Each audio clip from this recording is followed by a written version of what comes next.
Olá, seja bem-vindo a mais um episódio do Somos Mais Que Um, nosso bate-papo sobre trilha, sobre carreira, sobre o caminho que a gente constrói na nossa vida, que tem a ver com o profissional, mas tem a ver com o pessoal também. E hoje eu vou receber aqui uma pessoa que eu já queria receber há bastante tempo, já tivemos marcados aí uma vez e acabou não dando certo, mas que a gente está aqui batendo papo já uns 15, 20 minutos antes de gravar, que é a Daniela Mouro, que vai falar para a gente sobre um assunto que é fundamental, que às vezes é muito mal compreendido, né, Dani? Que é a questão da cultura organizacional, mas mais do que cultura organizacional, para falar de cultura organizacional, nós temos que falar de cultura primeiro, né? Quer dar um passo atrás. Cultura nacional. Cultura nacional. E Dani, nós estávamos comentando sobre isso, daqui a pouco você já se apresenta. O Brasil não é um país, não é um país, né? O Brasil é um continente de países completamente diferentes. Muito desconhecido. Então, Dani, muito obrigado por estar aqui. Queria que você se apresentasse, contasse essa história, porque a Dani é uma antropóloga que tem uma empresa de cultura organizacional. E isso, desde quando eu te conheci, Dani, eu conheci você num evento que vocês organizaram. Eu faço parte da BRH, me pediram para representar a BRH no evento que vocês fizeram. Na hora que eu ouvi você falando, a Marina também, suas sócias, gente, esse pessoal é muito. Isso é uma empresa que pode estar em qualquer lugar do mundo e está aqui em Ribeirão, né? Bom, sim, eu fiquei muito admirado com o trabalho de vocês. Então, bom ouvir isso, Cachito. Obrigada pelo convite, é um prazer estar aqui. Falei para você, eu adoro bater papo, então a gente vai ter que se segurar, porque senão a gente vai embora aqui, ó. Isso aqui vai demorar umas 3 horas. Mas é um prazer poder falar de cultura nacional, falar de cultura brasileira e falar de cultura brasileira dentro das organizações, né? Esse é um assunto, talvez que eu eleja como talvez mais recente na minha vida, recente no sentido de ter 20 e poucos anos de conteúdo. Mas quando você fala assim, se apresenta, né, por favor, tá cada vez, acho que mais difícil me apresentar. Eu acho que conforme a gente vai ganhando experiência na vida e maturidade, eu fico com muita inveja de quem senta aqui, ó, e fala assim, ó, eu sou, eu já fiz isso, aquela certeza do que se isso está me escapando pela mão. Então, eu fico pensando que a gente é muito. Nós somos muitas coisas, né? A antropologia faz parte disso. Mas eu fico imaginando que eu sou assim, posso começar assim, ó. Eu sou a filha do meio de uma que família... já é definidor, hein? Não, já tô que eu também sou. Já tô dando cartadas aqui. Já estamos abrindo o baralho, né? Filha do meio de uma família classe média, criada em Ribeirão, na zona oeste de Ribeirão. Filha de uma mãe funcionária pública que trabalhava em laboratório. Isso diz muito, porque eu aprendi muito cedo a questão das organizações, das ordens, da limpeza, do processo, né? Isso me encantava. Mas também era pianista, então tinha um outro lado muito forte de cultura em casa, de troca, de música, de musicalidade, né? De um pai contador e professor de datilografia. Também muito processo, também muito... Extremamente processual e disciplinado. Então eu venho de um núcleo de muita disciplina, de muita brincadeira, de muita conversa. Então era um cruzamento entre uma família de ascendência italiana e uma família de ascendência baiana afro, né, descendente. E eu só fui misturar tudo isso quando eu entrei na antropologia, entendi, comecei a me questionar quem é que eu sou, de onde é que eu vim, que histórias eu carrego comigo, o que é que me contaram e, sobretudo, o que é que não me contaram. E aí, a partir daí que eu falo que esse processo de desconstrução de quem se é eterno. Então, né, aí me formei em antropologia, então sou antropóloga, preciso usar esse lugar que às vezes é desconfortável, né, porque as pessoas falam, você é antropóloga, você já trabalhou com os indígenas, você já morou em comunidade. A visão que se tem é essa, né? É essa, né? Eu falei, não fui por esse caminho. Hoje eu tento estudar de maneira muito apressada, porque eu acho que eu perdi, não escolhendo esse caminho. Faz parte da nossa cultura, né? Faz muito parte da nossa cultura, né? E aí, quando eu mergulho na cultura urbana corporativa, me falta um pedaço, né? De entender realmente quem é o Brasil por dentro dessa questão da vivência dos povos primários, originários, e de conhecer muito mais essa enorme diversidade que a gente é ignorante. E essa história da tribo, né? Porque a tribo urbana, a tribo dentro da empresa, ela vem muito dessa nossa forma de nos relacionar como tribo, né? Como grupo, né? Que vai se, de alguma forma, se encaixando e se contrapondo a outras questões. Esse é um dos aspectos que a gente estuda na antropologia organizacional, né? Cara, olha que coisa incrível, né? Você estava contando a sua história e eu estava pensando na minha, e como realmente E lá no início é definidor da gente, né? Eu também sou filho do meio, e o filho do meio, assim, que foi... Eu fui o caçula durante 8 anos, e aí depois virei filho do meio. Uma família muito pobre, mas com um pai que não pôde estudar, mas que sempre mostrou para a gente a importância de estudar. Então, todos os meus irmãos foram até o final, né? E eu digo que a educação mudou a vida de todos nós, e por isso eu dou muito valor à educação. Você falou da família musical, né? A minha esposa é que brinca com isso. Ela fala assim: a gente chega na sua casa, vocês começam a conversar, daí a pouco um pega um violão, aí o outro pega outro violão, e aí o outro pega o violão, daqui a pouco tá todo mundo cantando e a conversa acabou. Eu falei: não, a conversa não acabou. Ela tá ali. Ela tá ali. E é muito interessante como isso nos define, né, como pessoas depois na nossa carreira profissional também, né? Eu acho que a gente é muito cobrado, né, de maneira muito cedo, né, para tomar decisões, né, para a gente realmente se encaixar em algumas qualificações. Então, assim, o que você vai estudar, o que você vai ser. E quando se pergunta o que você vai ser quando você crescer, a gente está esquecendo que a gente já é um monte de coisa. E eu tenho feito um mergulho muito profundo na minha infância para entender o que é que eu carrego até agora, que me define, que me ajuda a me definir, que me faz rumo e que explica, de alguma forma, decisões que eu fui tomando ao longo dessa trajetória. Esse trabalho, para mim, começou quando a gente começa a trabalhar, por exemplo, na consultoria, na Vero Pequi, que é o nome da que eu amo esse nome. A Marina já me explicou. Mas conta história também. Porque eu falei, gente, você precisa me contar essa história, por que chama Vero Pequi. Mas depois você conta a sua versão. E como a gente vai trabalhando também carreira, que é um dos produtos, um dos pilares da Vero Pequi, é trabalhar a mentoria de carreira. Não no sentido de transformar a carreira das pessoas, mas de dar mais autoconsciência de que você chegou até aqui, que você fez essas escolhas, o que está bom, o que não está, para onde você quer ir. Você sabe que, desculpa, eu vou ter que te cortar tanto de vez que a gente vai conversar. Quando eu assisti a primeira palestra de vocês, uma das coisas que me encantou na proposta de vocês foi, acho que não lembro se foi uma fala sua, de quem foi, mas eu acho que foi sua, de que assim, a Vero Pequi, ela não implementa cultura, ela traduz cultura. E eu acho que isso é uma visão completamente diferente do que a gente vê na maioria, porque essa sempre, eu trabalhei muitos anos na Ambev, então eu tenho uma cultura profissional muito baseada naquele modelo ali, que faz sentido em alguns contextos, faz sentido em um período da vida, em outro.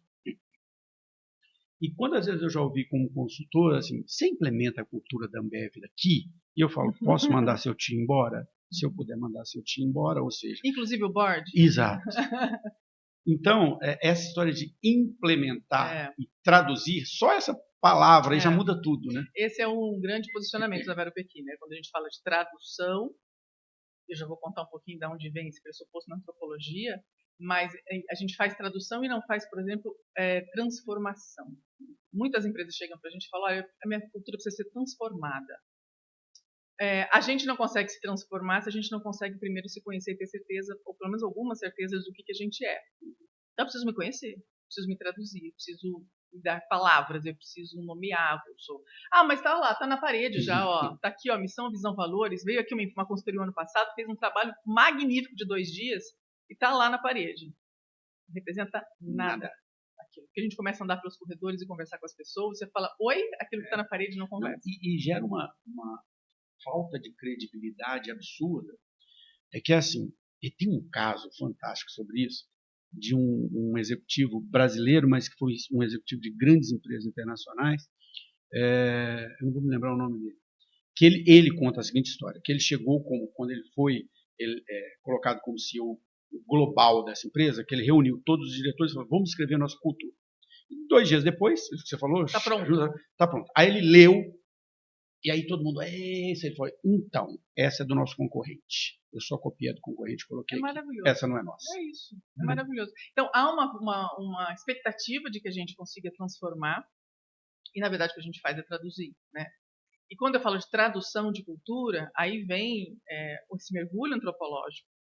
Quando a gente fala de antropologia dentro das organizações, parece pouco palatável no sentido do tempo. Um antropólogo precisa mergulhar, uma antropóloga precisa mergulhar na cultura, permanecer ali, entrevistar. Tem um tempo.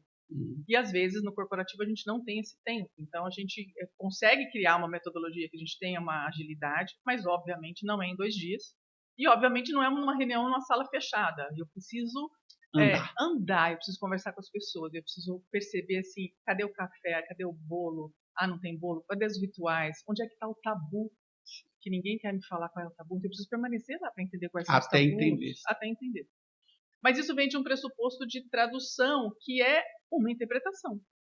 Então, quando eu traduzo uma cultura dentro da Velha Turquia, nós estamos fazendo interpretações de interpretações. E isso é pura antropologia. Isso é Geertz, né, que é a antropologia hermenêutica, que vem desse processo de que a gente olha, ele dizia essa frase que é magnífica, o antropólogo olha a cultura por cima do ombro do nativo. Com quem a gente conversa, ele vai contar uma versão, uma história de uma coisa que ele está vivendo ali. Então é isso que acontece. Que é muito perto do fictio, da ficção. E aí eu já começo a filosofar. Pode filosofar que eu vou amar. Eu não acho que a gente lida com a realidade dura. A gente se conta essa história. A gente põe essa história no currículo, a gente põe essa história para dentro dessa vida. E o que a gente está fazendo são construções de construções. Então, quando eu trabalho mentoria, eu trabalho isso. Como é que você conta a tua narrativa? E as pessoas não sabem contar qual foi a infância, o que estava ali, qual era o que te trouxe até aqui. Não sabe contar o que está no currículo. Essa pergunta ela é muito curiosa. Quem você é, ela é cruel pra caramba. Cruel. A gente não sabe. Nossa, tem tanta coisa que você já falou aqui que eu quero comentar. A gente vem de novo. Eu adoro, a gente vem de novo. Então, só fechando, tradução é diferente de transformação. Eu preciso primeiro traduzir, para depois desdobrar essa cultura nas ações, nas percepções das pessoas, entender quais são as contraculturas dentro dessa empresa, porque nem todo mundo está falando a mesma língua, e é importantíssimo que a gente tenha contracultura, porque é dali que vai nascer o novo, é dali que vai nascer o embate, mas eu não faço transformação. Então, se alguém quer contratar para transformar, eu falo, olha, já está começando pela porta errada, nós temos que ir lá atrás primeiro e começar um processo maior. Olha, eu vou pegar algumas coisas, porque senão depois eu vou me esquecer e são fantásticas. Primeiro, essa história da cultura que está na parede. Eu, há muitos anos, trabalho com empresas médias, familiares, mas ainda naquele tipo de empresa que o fundador ainda é o principal, não vou nem chamar de executivo, porque ele é o tudo. Tudo está na mão dele, ele acha que ele conhece todo mundo pelo nome, que todo mundo é amigo dele. Ele dá bom dia na porta da empresa. Exatamente. Né? Só que, quando você fala para ele, e eu não tenho nada a ver com isso, a minha consultoria é de processos, mas quando você está lá desenhando, primeiro entendendo os processos para depois organizá-los, você vira para ele e fala assim, olha, nós estamos com um problema cultural aqui, as pessoas estão desanimadas, as pessoas estão de clima, nem vou falar de cultura, de clima organizacional, as pessoas estão indo embora, as pessoas estão adoecendo. E ele fala assim, não, todo mundo está feliz, todo mundo ri, todo mundo está feliz de estar aqui. Eu falo, não, quando você entra na sala, as pessoas riem da sua piada sem graça, as pessoas batem palmas, as pessoas falam que legal. Na hora que você vira as costas, é outra coisa. A cultura mesmo, ela está lá no cafezinho, ela está... Aí eu pergunto assim para ela, por que você acha que quando faz um churrasco aqui no final de semana, não vem ninguém, ou vem poucas pessoas? Ou as pessoas vão embora cedo. Ou as pessoas vão embora cedo. E isso é muito... Né? E você falou uma coisa do ritual. Com essa história de viver em muitas empresas, a gente vai entendendo as diferenças das empresas, né? Quando nós moramos em Caxias do Sul, tinha um ritual que eu achava tão fantástico na empresa, que era o seguinte. Era uma empresa bem menor, essa era bem menor mesmo. O dono, ele era o primeiro a chegar, ele abria a porta. E ele ia fazer o chimarrão. E ele fazia o chimarrão, e à medida que as pessoas iam chegando, se formava a roda do chimarrão, que é uma coisa maravilhosa. E aí o chimarrão passa, porque é simbólico essa história do passar o chimarrão, todo mundo tomar. Muito séria. Muito sério. Tem um ritual, o jeito que você pega, você não pode tomar, você tem que tomar até o final, eu tive que ir aprendendo aquilo. Mas este momento, esse ritual, ele mudava completamente a dinâmica da empresa. Porque naquele momento ali todo mundo estava conversando, todo mundo era igual, comentava algumas coisas da empresa, comentava coisas. E isso mudava completamente daquela empresa, que todo mundo chega, senta na sua mesa. Né? Então o ritual é um pouco isso. Né? Exatamente. Como a gente precisa cultivar e entender quais rituais eu tenho. Né? O ritual de simplesmente bater o dedo, bater o ponto, prejudica muito essa troca. Né? Quando você fala do chimarrão e desse ritual, me faz lembrar muito essas conversas ao pé da árvore, sabe? Aí volta lá atrás, né, na ancestralidade. Então, sentar para conversar de maneira mais lúdica, de maneira mais leve, e não tendo horário, tempo, obviamente, nós estamos falando de condições de empresas muito diferentes do que, em tese, o mercado deseja, né? O mercado deseja que a gente faça reuniões em pé, que tem lá o seu objetivo específico. Você tocou num ponto importante quando você fala assim, empresas familiares. A Vero Pequi é especialista em empresas familiares, porque a gente sente, inclusive, essa questão de aproximação que a gente tem de uma forma de fazer o nosso trabalho, ela conversa muito mais com a empresa familiar.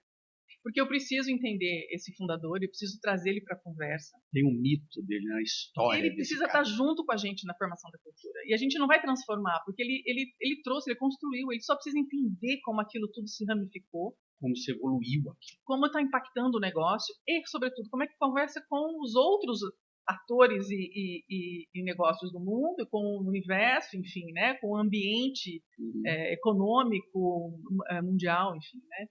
Então, o tecnológico, muitas vezes ele tem mais dificuldade ou não em tecnologia, mas enfim, são conversas que têm que partir dali, né, e ir de alguma maneira entrando para dentro dessa porta que abre de manhã, né. Ó, eu vou comentar um negócio que depois eu quero voltar nisso mais na frente, mas eu quero continuar esse assunto, mas eu quero fazer um comentário com você sobre isso. Você conheceu meu filho, quer ser antropólogo, vai fazer história, e contei um pouco dele, né? E eu hoje tenho que ter a conversa sobre carreira com ele. E ele vem do colégio, vem dos amigos, naquela pressão, e isso eu ouço dos pais, tem amigos meus que às vezes eu evito falar isso, porque eu falo assim, se a pessoa falar isso de novo, eu vou bater na cara dela. Que é aquela história assim, você tem que escolher uma profissão que dá dinheiro, você tem que fazer medicina, isso, aquilo, outro. E a minha conversa com meu filho sempre foi assim, filho, você tem que fazer aquilo que faz sentido para você, né? Aquilo que você vai fazer com o coração e beleza. E sempre tem essa crítica, né? Assim, você vai fazer história? Para que serve isso? E quando eu conheci a Vero Pequi, eu cheguei aqui pro Theo e falei assim, Theo, cara, eu conheci uma empresa que tem um antropólogo trabalhando com empresa. Tá vendo? Tem um caminho. Não existe só o caminho da educação ou da pesquisa, existe o caminho daqui. E aí, nessa conversa com ele, e tem coisas que a gente só coloca, você falou um negócio da conversa, ela é fantástica. Tem coisas que você só entende quando você fala. Perfeito. E nessa conversa com ele caiu uma ficha muito grande para mim, que é a seguinte: os grupos sociais que nós participamos, de certa forma, seja a família, seja os amigos, seja a igreja, a minha esposa ela organiza um campeonato de beach tênis. É um grupo social Sim. fenomenal. Sim. E a gente entra nesses grupos por alguma coisa em comum que eu tenho. Por algum desejo, alguma crença, alguma ideologia, alguma qualquer coisa, mas algum motivo tem de eu participar desse grupo. O grupo social formado dentro da empresa, que é o que a gente mais convive, porque a gente fica lá de 8 às 18 todos os dias, e convive com eles na hora do almoço, e convive com eles nas festas da empresa, não é um grupo escolhido. E a grande maioria das pessoas eu não gosto, não vou com a cara dela, ela está num momento da vida diferente do meu, ela tem crenças políticas, religiosas e futebolísticas diferentes da minha, e eu tenho que conviver com essas pessoas o dia inteiro. Então, é um grupo social muito diferente dos demais grupos, né? O trabalho ensina, né, Cachito? O trabalho é esse lugar de aprendizado, né? A gente fala muito isso na Vero Pequi, que o trabalho leva a gente para lugares que a gente não necessariamente desenhou a princípio, mas que ele nos ensina muito, não no sentido só ambiental, no sentido do deslocamento, dos perrengues que a gente já passou para poder resolver situações de trabalho. Eu estou em consultoria desde a virada do século. Eu falo que eu comecei em consultoria em 2000. Então, você está mais tempo que eu. Então, assim, bom, se abrir essa conversa aí é um congresso, né? Do que a gente tinha de tecnologia, o que a gente tinha de condição de navegabilidade para um país. Então, você vai para uma consultoria que vai para o Brasil inteiro, visitar empresas diferentes em regiões diferentes, você vai com um mapa físico. Não existia GPS. Meu pai me deu um guia 4 rodas, né? Assim que eu aceitei o trabalho, ele falou: olha, você vai precisar disso aqui. E é assim que a gente ia, né? Do sul ao norte do país, passando enfim, pelo centro-oeste.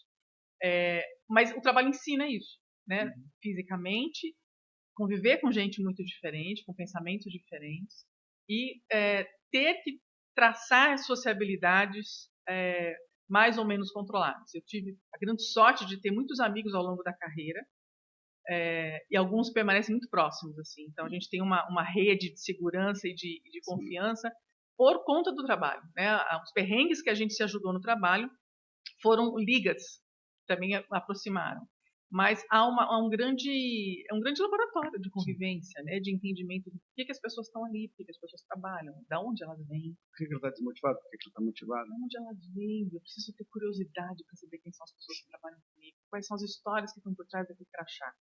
Na Vera Peck a gente fala muito isso, né? Senta no sofá amarelo da Vera Peck e tira o seu crachá. A gente quer saber de onde você veio, quem que é teu pai, quem que é tua mãe, que região você veio, porque é ali, o ser humano aí que você tá entende ali. a pessoa. Aí você entende. Às vezes você vê uma ação que essa pessoa, um comportamento que ela tem no cotidiano da empresa, e você fala, gente, que não concordo. Na hora que você senta com essa pessoa e conversa, você fala, gente, agora que eu entendi essa pessoa. Né? O que aquilo pode conversar com o grupo e com a cultura? Né? O que toda a tua trajetória, a tua experiência de vida conversa?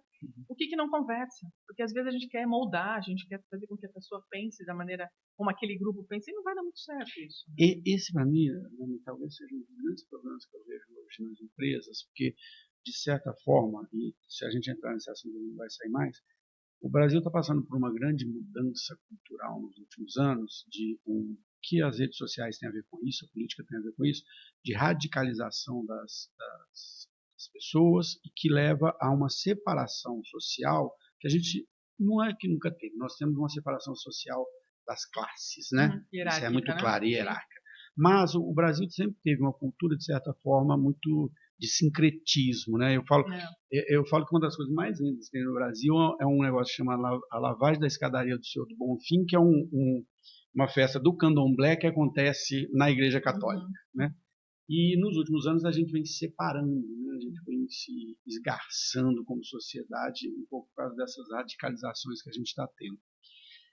E isso tem levado na empresa, já é uma característica comum das empresas, mas eu acho que tem aumentado, que assim, as pessoas querem que você mude completamente, se adeque a um perfil que tem que ser encaixado ali, e isso machuca a pessoa, porque vai ter um tanto de parte que não cabe no perfil. Né? O trabalho tem essa exigência, né, muitas vezes, porque a gente sente muito que empresas que vão melhor no sentido de ambiente, de saúde mental, de qualidade de vida, de perenidade de negócios ao longo do tempo, de transformação de vidas mesmo, né? Você tem empresa que desenvolve gente, você fala, nossa, é maravilhoso isso. São empresas que abriram espaço para essa conversa, que abriram espaço para de fato entender quem são as pessoas que estão aqui comigo, que decidiram, porque é um contrato, né, é bilateral, né, que decidiram aqui colocar a sua energia produtiva. Então, empresas que abrem esse espaço para essa conversa são empresas que fluem melhor, que a gente tem uma condição de conversa de outro nível. O que eu acho que também, além da radicalização da política que a gente está vivendo, que eu acho que isso já é uma coisa plantada que a gente acabou arrastando, nós estamos com muito pouco tempo para conversar. Nós estamos evoluindo num processo que eu acho muito ruim. Bom, eu sou da conversa, eu sou da fala, eu sou da leitura, eu sou do silêncio, né? E eu não tenho encontrado muito espaço para mim ultimamente nesse mundo, não. Porque a gente não tem muita paciência com o outro, com a história do outro, né? Isso que a gente está fazendo, isso aqui, de ficar uma hora conversando, ninguém faz mais. E atenção, ficar aqui conversando, notem vocês, sem papel, sem caneta, sem gráfico, sem marcadores de indicação, é assim, ó, sentou e vamos abrir o coração e vamos conversar, né? Numa conversa fluida, tranquila. Isso se perde cada vez mais. E como eu venho muito forte da literatura, acho que eu estou ali, ó, entre antropóloga e literatura, eu estou ali. Eu sou muito contadora de história, mas eu gosto de ouvir muito história.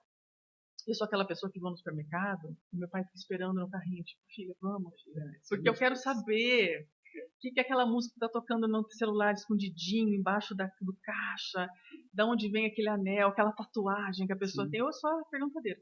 Adoro histórias. A gente está perdendo essa capacidade de ouvir. Né? Quando alguém começa a contar uma história, eu falo assim, já sei, já fui lá. Semana passada, matei a possibilidade de uma aproximação. Olha, eu estou tendo uma experiência fantástica agora, que é a seguinte. Eu sempre estou muito próximo do meu filho com a questão da educação dele, coisa. Então eu estou sempre no colégio, converso com todo mundo. Maravilhoso. E eles me convidaram para dar eles chamam de itinerário formativo, né, que é um curso. para os alunos.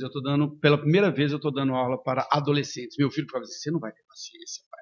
Você está acostumado com a professora, aluno de faculdade? Eu falei, filho, é a mesma coisa, fica tranquilo. E eu estou dando uma aula para eles, um itinerário, chamado Comunicação, Argumentação e Oratória. Eles pediram de oratória, eu falei, tudo bem, posso dar o de oratória, mas antes de oratória nós vamos falar de comunicação. Porque eu dou esse treinamento de oratória há muitos anos, mas o meu treinamento chama Oratória e Escutatória. Porque você deve conhecer, do Rubem Alves, né? O Rubem Alves tem uma fantástica. E lá em 94, quando ele escreveu essa crônica, ele falava, estamos perdendo nossa capacidade de escutar.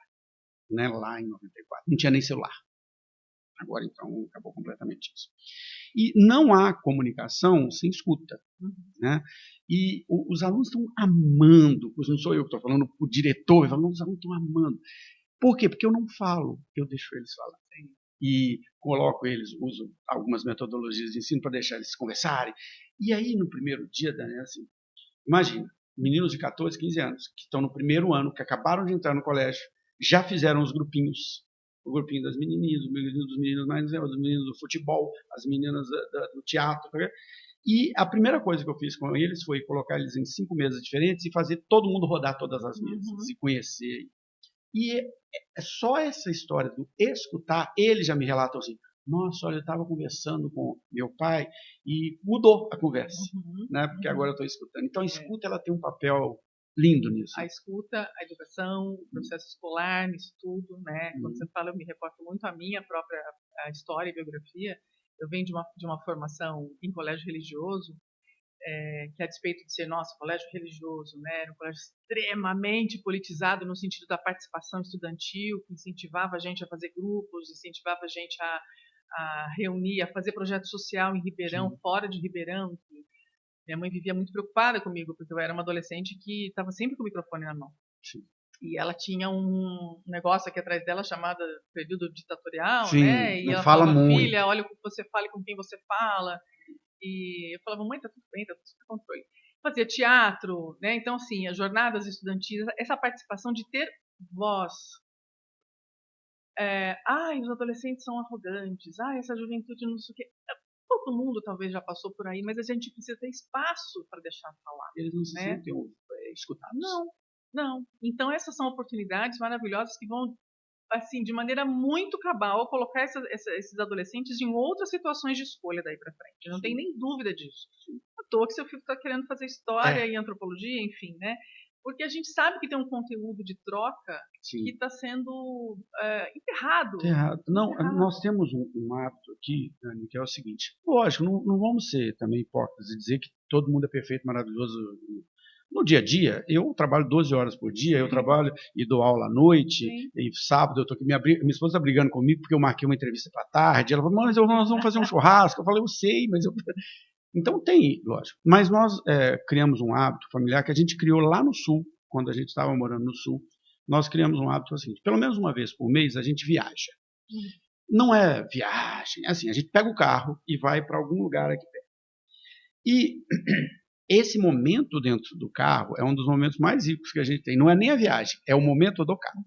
Porque como geralmente essa viagem, a gente acorda bem de madrugadinha, bem cedo, então no início está todo mundo com sono, meu filho coloca as músicas lá, ele tem um gosto musical bem eclético, então a gente vai ouvindo umas coisas diferentes.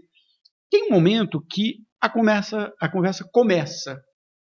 E é uma conversa completamente diferente do cotidiano, porque é do cotidiano. E aí, filho, como é que está na escola? Aconteceu alguma coisa? Como é que está no emprego? É essa conversa. Essa outra é uma conversa completamente diferente. Um bate-papo, é uma coisa. E eu vejo que também as famílias, aí falando do adolescente, perderam esses espaços de conversa também, né?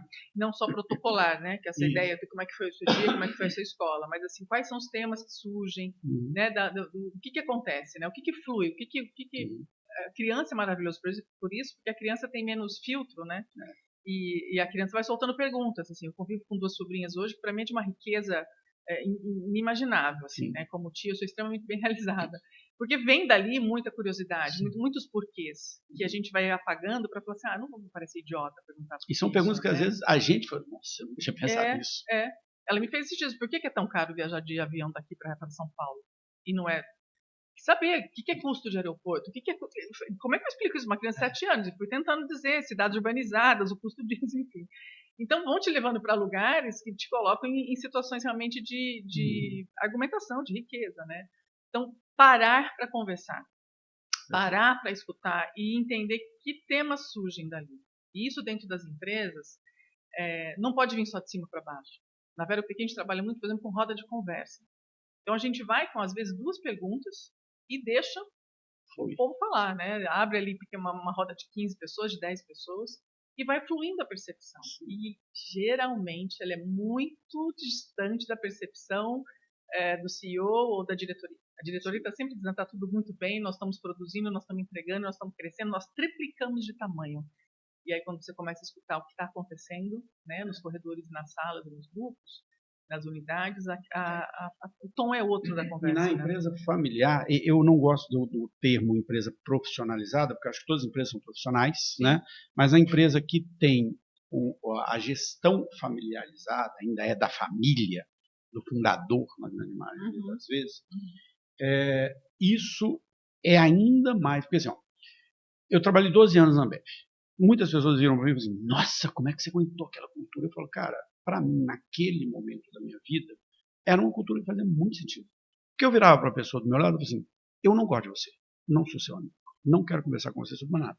Mas, para eu bater a minha meta, você tem que bater a sua também. Então, eu vou te ajudar a bater a sua meta para você bater a minha. E outra fala, e essa era bem clara essa fala, e outra fala... Papo reto, né? Papo reto. Que era assim, você está me atrapalhando, eu vou passar por cima de você, tá? Beleza? Show. Isso é muito chocante para a cultura brasileira, na cultura alemã, americana, inglesa é normal, para nós é muito chocante, mas dentro do contexto profissional ela faz sentido, destrói a pessoa, por isso que você não aguenta ficar muito tempo, tem uma hora que você fala, não aguento esse negócio mais, mas ela é uma cultura muito direta, e isso nas empresas familiares não tem essa coisa, porque tem a figura do dono, tem um mito, tem um cara que ele vai conversar de um jeito diferente com o dono, tem aquele cara que está lá desde o início, por isso que eu brinco, que eu falo assim, posso mandar seu tio embora? Porque geralmente o funcionário mais antigo é um parente que está ali há muitos anos, a própria família está ali. A questão da sucessão, que é tabu e muito mal feita pelas empresas, não se pergunta para o sucessor, é isso que você quer? Né? Simplesmente se joga ele lá dentro, é isso que você tem que fazer. Importantíssimo, você trouxe a questão da cultura brasileira, né? Como esses choques são percebidos também. A gente sente, como a gente fala muito de cultura brasileira dentro da Vero Pequena, essa é uma das premissas do nosso trabalho, né? Falar de cultura nacional, trazer a cultura nacional de como nós somos para dentro do mundo corporativo. A gente vai medindo esse conhecimento, a gente percebe que muitas empresas não conseguem partir desse lugar. Porque, de maneira muito geral, nós brasileiros conhecemos muito pouco quem somos, né? A gente foi habituado a não olhar para a nossa cultura e fortalecer a nossa cultura e não ter orgulho dessa cultura. Sim. Então a gente se orgulha de ir para outros países e fala, nossa, lá tem um negócio muito legal, que eles fazem isso é muito raiz, é muito bom. E aqui a gente não faz, a gente não, quando faz, fala, nossa, estranho isso, né? Que a gente se cola em outras as culturas. Pessoas vão para outros países e falam assim, mas você já conheceu o Brasil? Antes, né? Porque, conheceu o Brasil. Então... Mas volta admirado, né? Sendo que aqui a gente tem tanta vivência tão forte, tão nossa, né? Que traduz tão bem quem nós somos, e a gente fecha os olhos. Eu quero ir por esse caminho, porque esse caminho é lindo, mas eu quero voltar nos adolescentes e depois no... Eu dei aula também, eu acho fantástico. Eu dei aula para adolescentes. Eu estava com medo. Estava morrendo de medo. Não, eu não sei como é que é dar aula hoje. Eu dei aula. Nossa, depois eu te conto essa história. 98, 97. Eu dei aula para graduação até 2011, depois eu parei, fiquei mais focado na consultoria e em pós-graduação, e agora ano passado eu voltei para a graduação, eu estou assim, é outro mundo, é outro mundo. Mas voltando lá na questão do adolescente, da conversa, do espaço, como você estava falando, e eu te contei que o podcast nasceu a partir desse questionamento. Foi linda essa ideia. Eu vejo, né, uma pressão, ele sofre uma pressão absurda pela escolha. Você falou isso lá atrás, quem você vai ser, o que você vai, que decisão é essa? E muitas vezes essa escolha vem muito dos pais, da pressão que os pais colocam. Eu tenho um casal de amigos que eu acho cruel o que eles fazem com o filho deles, né? Coloca ele numa pressão para realizar um sonho que eu nem sei se é dele, né? A pressão social, a pressão da escola, dos amigos, qual é a profissão do futuro, qual que é isso, qual que é aquilo, que eu acho horrível essa história, qual a profissão que dá dinheiro, né? Beleza. E aí, você falou uma coisa, tipo assim, quando você fala, vou fazer antropologia, quando eu falo, meu filho vai fazer história, eu vejo a reação dos outros pais. Uhum. Como assim? História? Mas vai viver de quê? E não sei se você conhece, eu sou apaixonado por um cara que infelizmente faleceu há pouco tempo, chamado Ken Robinson. Amo! Nossa, apaixonado. Sir Ken Robinson. Adoro. E o Ken Robinson, ele conta uma história, você já deve ter ouvido, da menina que era bailarina.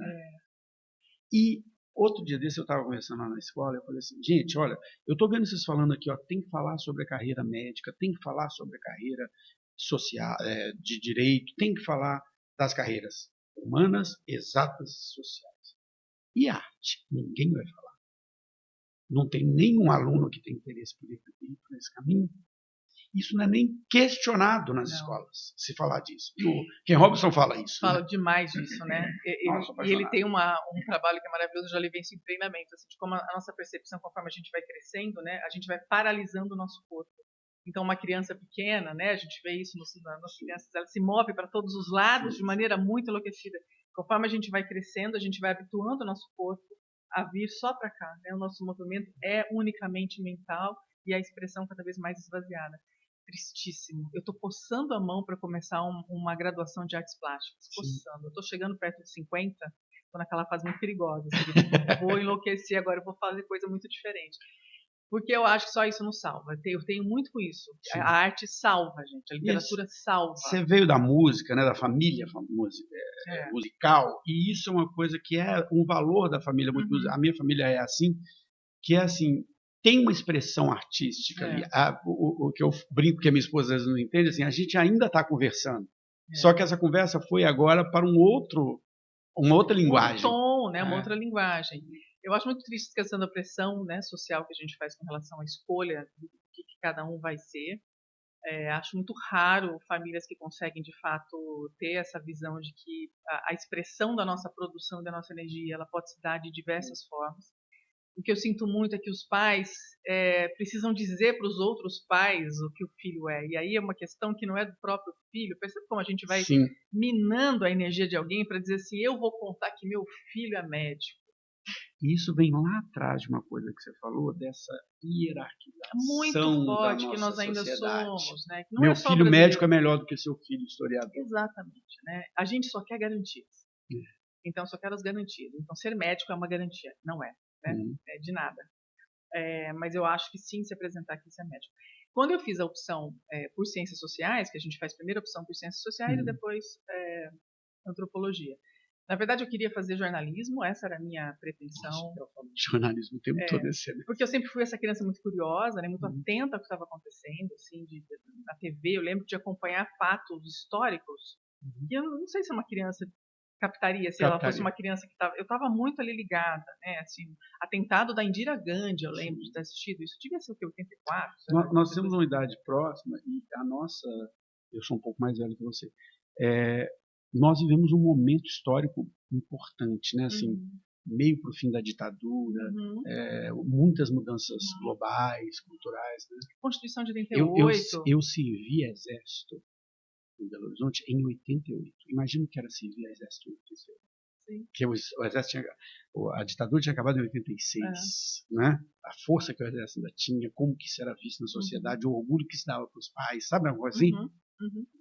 E uma visão toda ali, porque eu acho que a gente vem também de lares em que essas conversas tramitavam. Eu ficava embaixo da mesa, eu ficava sentada quando eu era criança, depois mais jovem, já sentada na mesa com os adultos, acompanhando o que era isso tudo, o que foram os planos econômicos, o que foi Tancredo, quem era Ulisses Guimarães, o que foi a importância da Constituição de 88, sei lá. De alguma forma, tudo isso me constituiu enquanto espaço de troca. Né? E quando eu decido fazer ciências sociais, eu queria fazer jornalismo, mas primeiro eu preciso de uma base. Essa era uma ideia que eu tinha na minha cabeça. Prestei as duas universidades, prestei jornalismo, prestei ciências sociais. Passei nas duas e precisei fazer uma opção. E aí fiz a opção pela universidade, né, por conta de ser em Campinas. Eu falei, vou para Campinas, uma cidade maior, tinha acabado de fazer 18 anos. Minha mãe chorou durante uma semana. Que é outra mudança, outra coisa importante, sair de casa. Minha mãe me levou para Campinas de óculos escuros, eu lembro direitinho.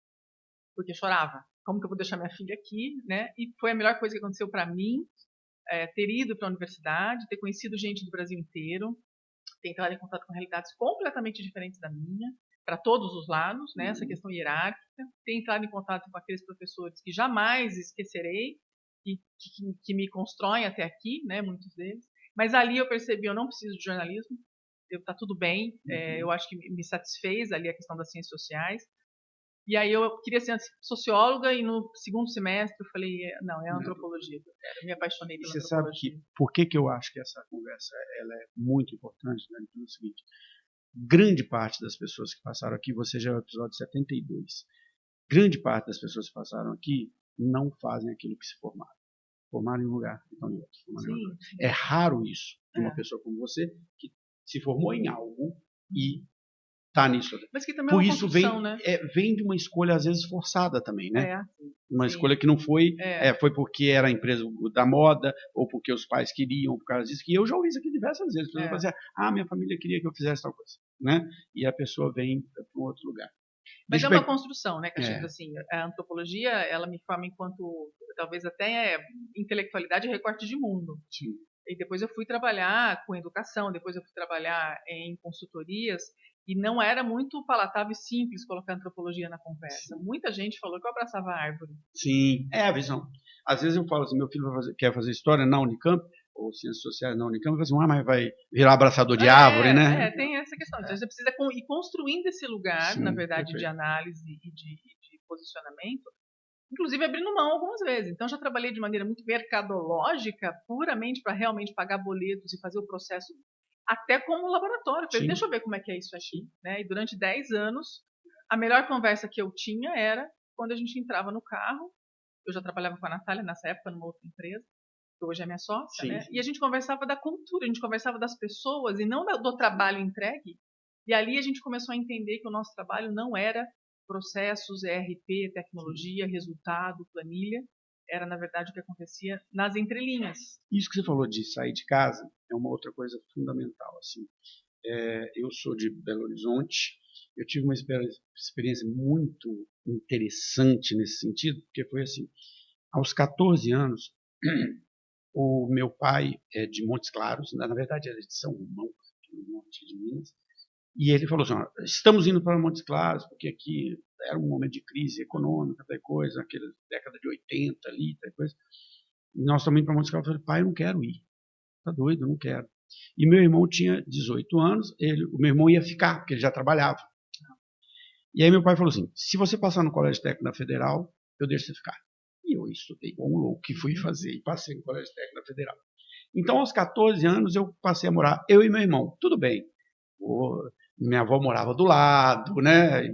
Mas mudou a circunstância, claro. A circunstância. E depois, eu morei ali durante um tempo, né? Eles voltaram depois para Belo Horizonte, eu servi exército. Quando eu estava servindo exército, eles voltaram. E depois eu saí de Belo Horizonte aos 20 anos de idade e nunca mais voltei. Né? Morei em São Paulo, morei no Rio, morei em Brasília, morei no Rio Grande do Sul, Quando você sai de casa, você entende que o mundo não é o seu umbigo. Que é um grande problema que eu tenho, às vezes, conversando com as pessoas de Ribeirão Preto, porque, assim, as pessoas enxergam o mundo a partir do seu umbigo. Essa é uma discussão que, às vezes, eu tenho aqui, eu não gosto de abordar a questão política, mas, às vezes, a pessoa fala assim, não, mas todo mundo que eu conheço fala, meu amigão, deixa eu falar com você, você mora em Ribeirão Preto, uma das cidades mais ricas do país, no estado mais rico do país, na Zona Sul, dentro de um condomínio, você acha realmente que você sabe o que é Brasil? Né?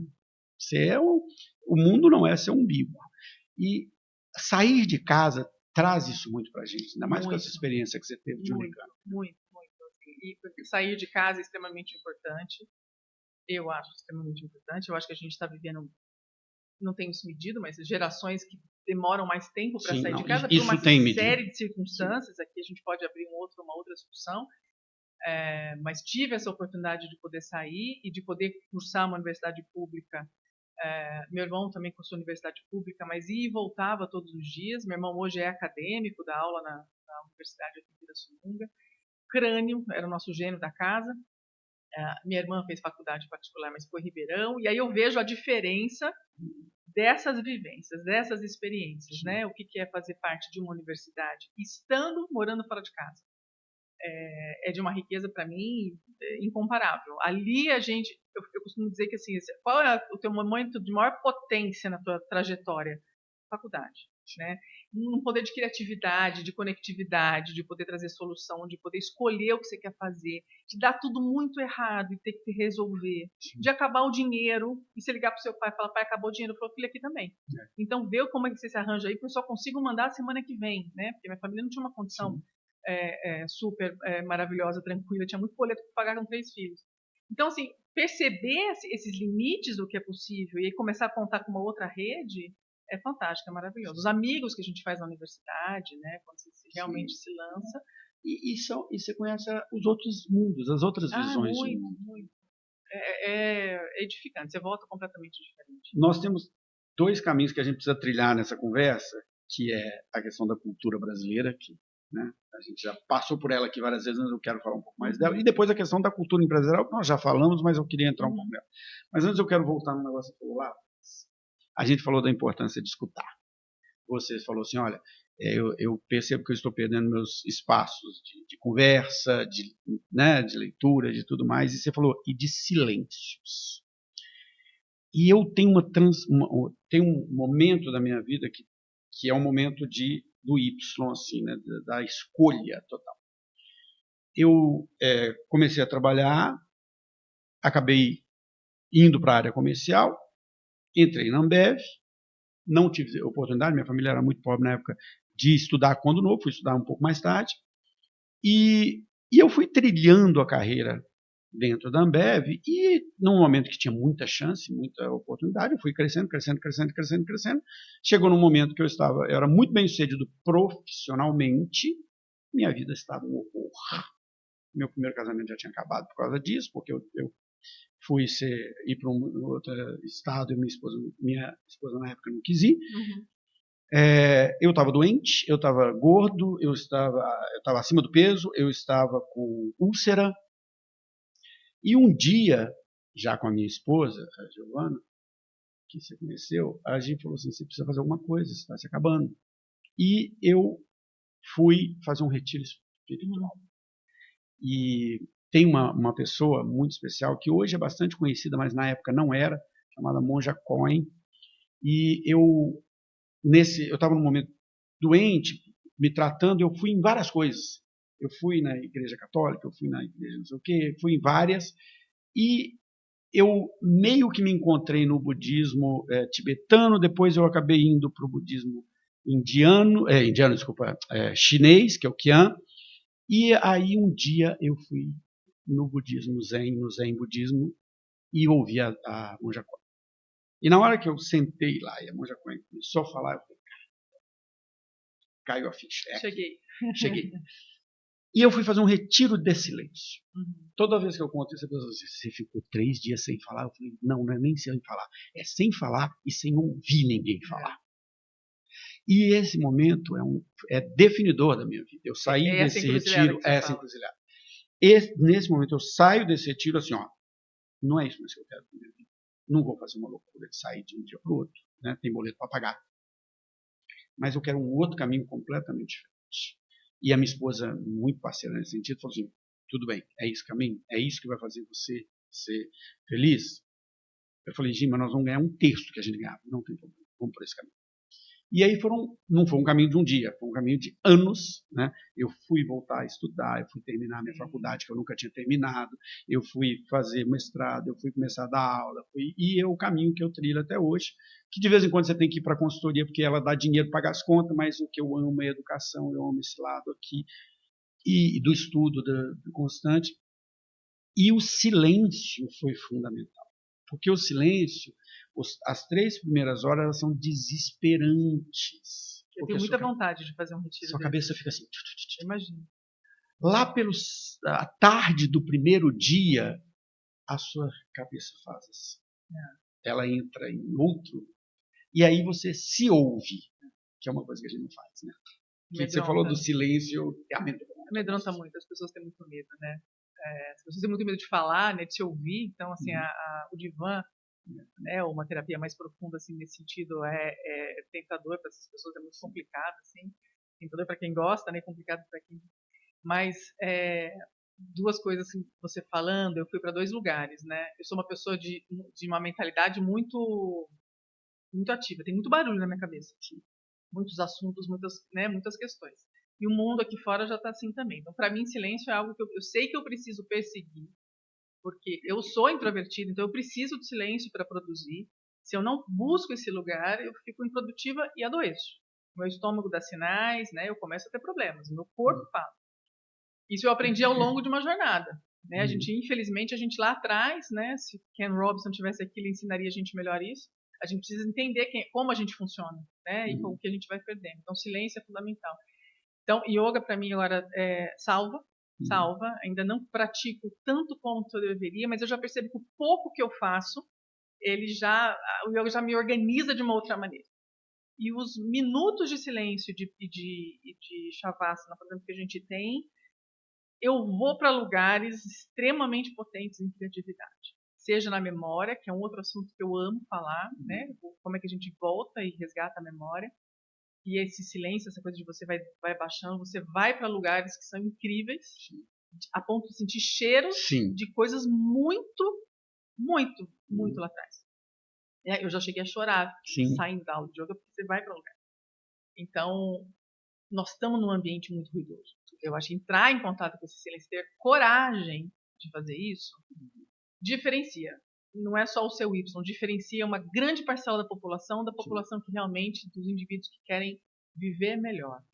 É muito complicado, é muito triste a sua descrição corporativa, mas ela é muito real e cada vez mais presente nas empresas. A gente assiste dia a dia pessoas cada vez mais adoecidas, sem espaço para falar disso, destruindo vidas, destruindo carreira, destruindo casamento, destruindo relações que são tão importantes para pagar boleto. A gente pode pagar, o que a gente acredita é isso, a gente tem que pagar boleto, mas como a gente vai pagar o boleto?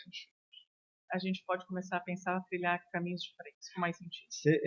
Você falou desses minutos de silêncio, não sei se você conhece um cara que chama Julian Treasure. Não. E ele é fantástico, porque ele fala sobre comunicação. E depois eu vou te mandar alguns materiais. E ele fala o seguinte, que a gente, ele até usa um termo, acho que é esquizofonia. Ele falou, o mundo está extremamente ruidoso e a gente não consegue ir para lugares de silêncio, porque é o barulho da cidade, é a televisão que a gente liga, é o celular que está na nossa mão, e a gente precisa desse minuto do silêncio. Ele fala assim, um exercício que você tem que fazer é, pelo menos uma vez por dia, fique em silêncio, no silêncio absoluto, 3 minutos que seja. Sem tela, né? Sem tela. A tela não é silenciosa. Não é, exatamente. Ele fala isso. O silêncio, a esquizofonia não é só o barulho, né? É toda a informação. Ele até numa das palestras dele, ele mostra assim, o visual das cidades é cacófono, né? Tem uma cacofonia. Então, assim, vai para o silêncio, para um lugar de 3 minutos por dia, porque isso reorganiza a sua cabeça, né? Bom, vamos para a cultura? Bora. Brasil. Já tem 1 hora que nós estamos falando. Mas é isso mesmo, a gente já sabia que ia ser assim, não tem nem jeito. Dani, eu queria que você falasse um pouco sobre cultura brasileira, porque você falou que você tem uma raiz baiana, né? Eu venho de uma família muito engraçada nesse sentido, porque eu sou o retrato do Brasil, né? Assim, meu avô era português, minha avó italiana, um casal. O outro casal, meu avô nordestino, que fugiu do Nordeste por causa de Lampião, veio para Minas, né, fugido, e casa com uma índia. Então, o meu pai é filho de uma índia com um nordestino. Eu falo, pai, graças a Deus, porque a gente não tem cabelo branco e não tem queda de cabelo. Só da Índia. Mas eu sou criado em uma família que vai para Belo Horizonte, mora num bairro muito pobre, mas com um pai com valores muito ligados à questão da educação, da coisa e tudo. E isso me define como pessoa. Mas eu morei em São Paulo, como eu disse, já morei no Brasil inteiro. E fui aprendendo que o Brasil não é um país. Você falou de Belém, deixa eu contar uma história sobre o Pará, que talvez você não saiba. O Pará não é um estado, são 4. Porque quem está em Belém não consegue ir para a região de Carajás, não tem estrada. Metade do ano não tem estrada. Então tem uma região ali de Parauapebas, que é outro estado completamente diferente.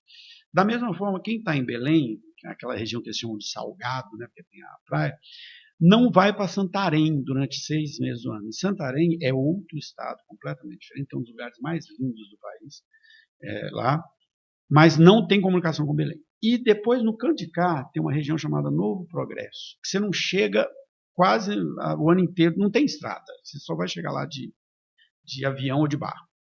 E Novo Progresso é garimpo. Você sabe esse negócio de garimpo que a gente ouve falar? É Novo Progresso. Esses 4 estados do Pará não se falam. São culturas completamente diferentes. Então, eu queria que você falasse um pouco de cultura brasileira. É tudo muito grande. Nós somos gigantes, né? Nós somos gigantes territorialmente na cultura. E a gente é muito desconhecido para a gente mesmo. Eu brinco, não é verdade o que eu vou falar, tá? É uma inverdade, mas eu brinco que eu comecei a prestar mais atenção no sentido do que é o Brasil quando eu fui para Belém. Belém me ensinou muito talvez de alguns pilares, e isso eu já estava formada, já era antropóloga, já discutia muito Brasil, mas estar em Belém, entender um pouco daquele cheiro, daquela rua, daquelas pessoas, do ver-o-peso, das mangueiras, da culinária, de sabores que não existiam em lugar nenhum. Eu falei, mas como é que a gente passa, sei lá, eu devia ter 40 anos quando eu fui para Belém. Não, 30 e poucos anos quando eu fui para Belém pela primeira vez. Como é que a gente passa 30 anos sem saber que isso aqui existe? Sem sentir esse gosto, né? Comer açaí de verdade, né? Não açaí doce. O que é o jambu na nossa boca? É uma coisa maravilhosa, né? Enfim. Quando você come açaí com peixe, você fala, como assim? Então, lá eu falei, peraí, se não vier para cá, não dá para começar a falar que se é brasileiro, assim. Digo que é uma mentira o que eu vou falar, porque também se você não for no Sul, você não vai entender. Se você a gente precisa. Esse é o país que a gente tem, né? Essa dificuldade que a gente tem de se entender enquanto todo. E isso acaba enfraquecendo um pouco a nossa noção do que é brasileiro, do que é Brasil, e de tomar essa cultura como nossa. Eu acho que a gente é muito deficitário nisso. A gente inventa pra gente nomes, a gente inventa atrás de fora coisas que não nos representam. E a gente está esquecendo de uma grande cultura, uma grande riqueza, que é essa simbiose toda de aproximações e de reinvenções, né? Então, como é que o chimarrão andou pelo país e se transformou em outras coisas, enfim, é maravilhoso. Então, acho que nós somos todos carentes e ignorantes da cultura brasileira. A gente precisa estudar a cultura brasileira. O que significa estudar a cultura brasileira? Significa viajar pelo país, significa escutar o que as pessoas estão fazendo e como estão fazendo em cada uma dessas regiões, experimentar o país de todas as nuances dele, e significa ler, significa se letrar. Eu acho que falta muito letramento para o brasileiro para entender a potência que de fato a gente é e para poder valorizar o que nós somos. Sabe? Então tem que pegar o Sérgio Buarque, botar aqui, ó, e ler. Eu estive está tendo a Feira do Livro, e eu estive numa palestra sobre a cana, né? Estava falando sobre a cultura da cana. E a pessoa que estava na mesa falou uma coisa que eu achei linda, que ela falou o seguinte, olha, a cana sempre foi economicamente importante para o Brasil, sempre foi, desde a criação do país, né? Ela sempre foi importante. Mas a gente não conhece, não é ensinado para as pessoas o que é a cana e qual é o impacto cultural que ela tem. E ela falou uma coisa interessante, olha, eu sou de Ribeirão, e durante toda a minha infância, eu nunca me falaram o que é a cana, qual o impacto, como que isso é feito, qual o impacto dele. Eu só fui aprender isso quando eu fui trabalhar em um usina.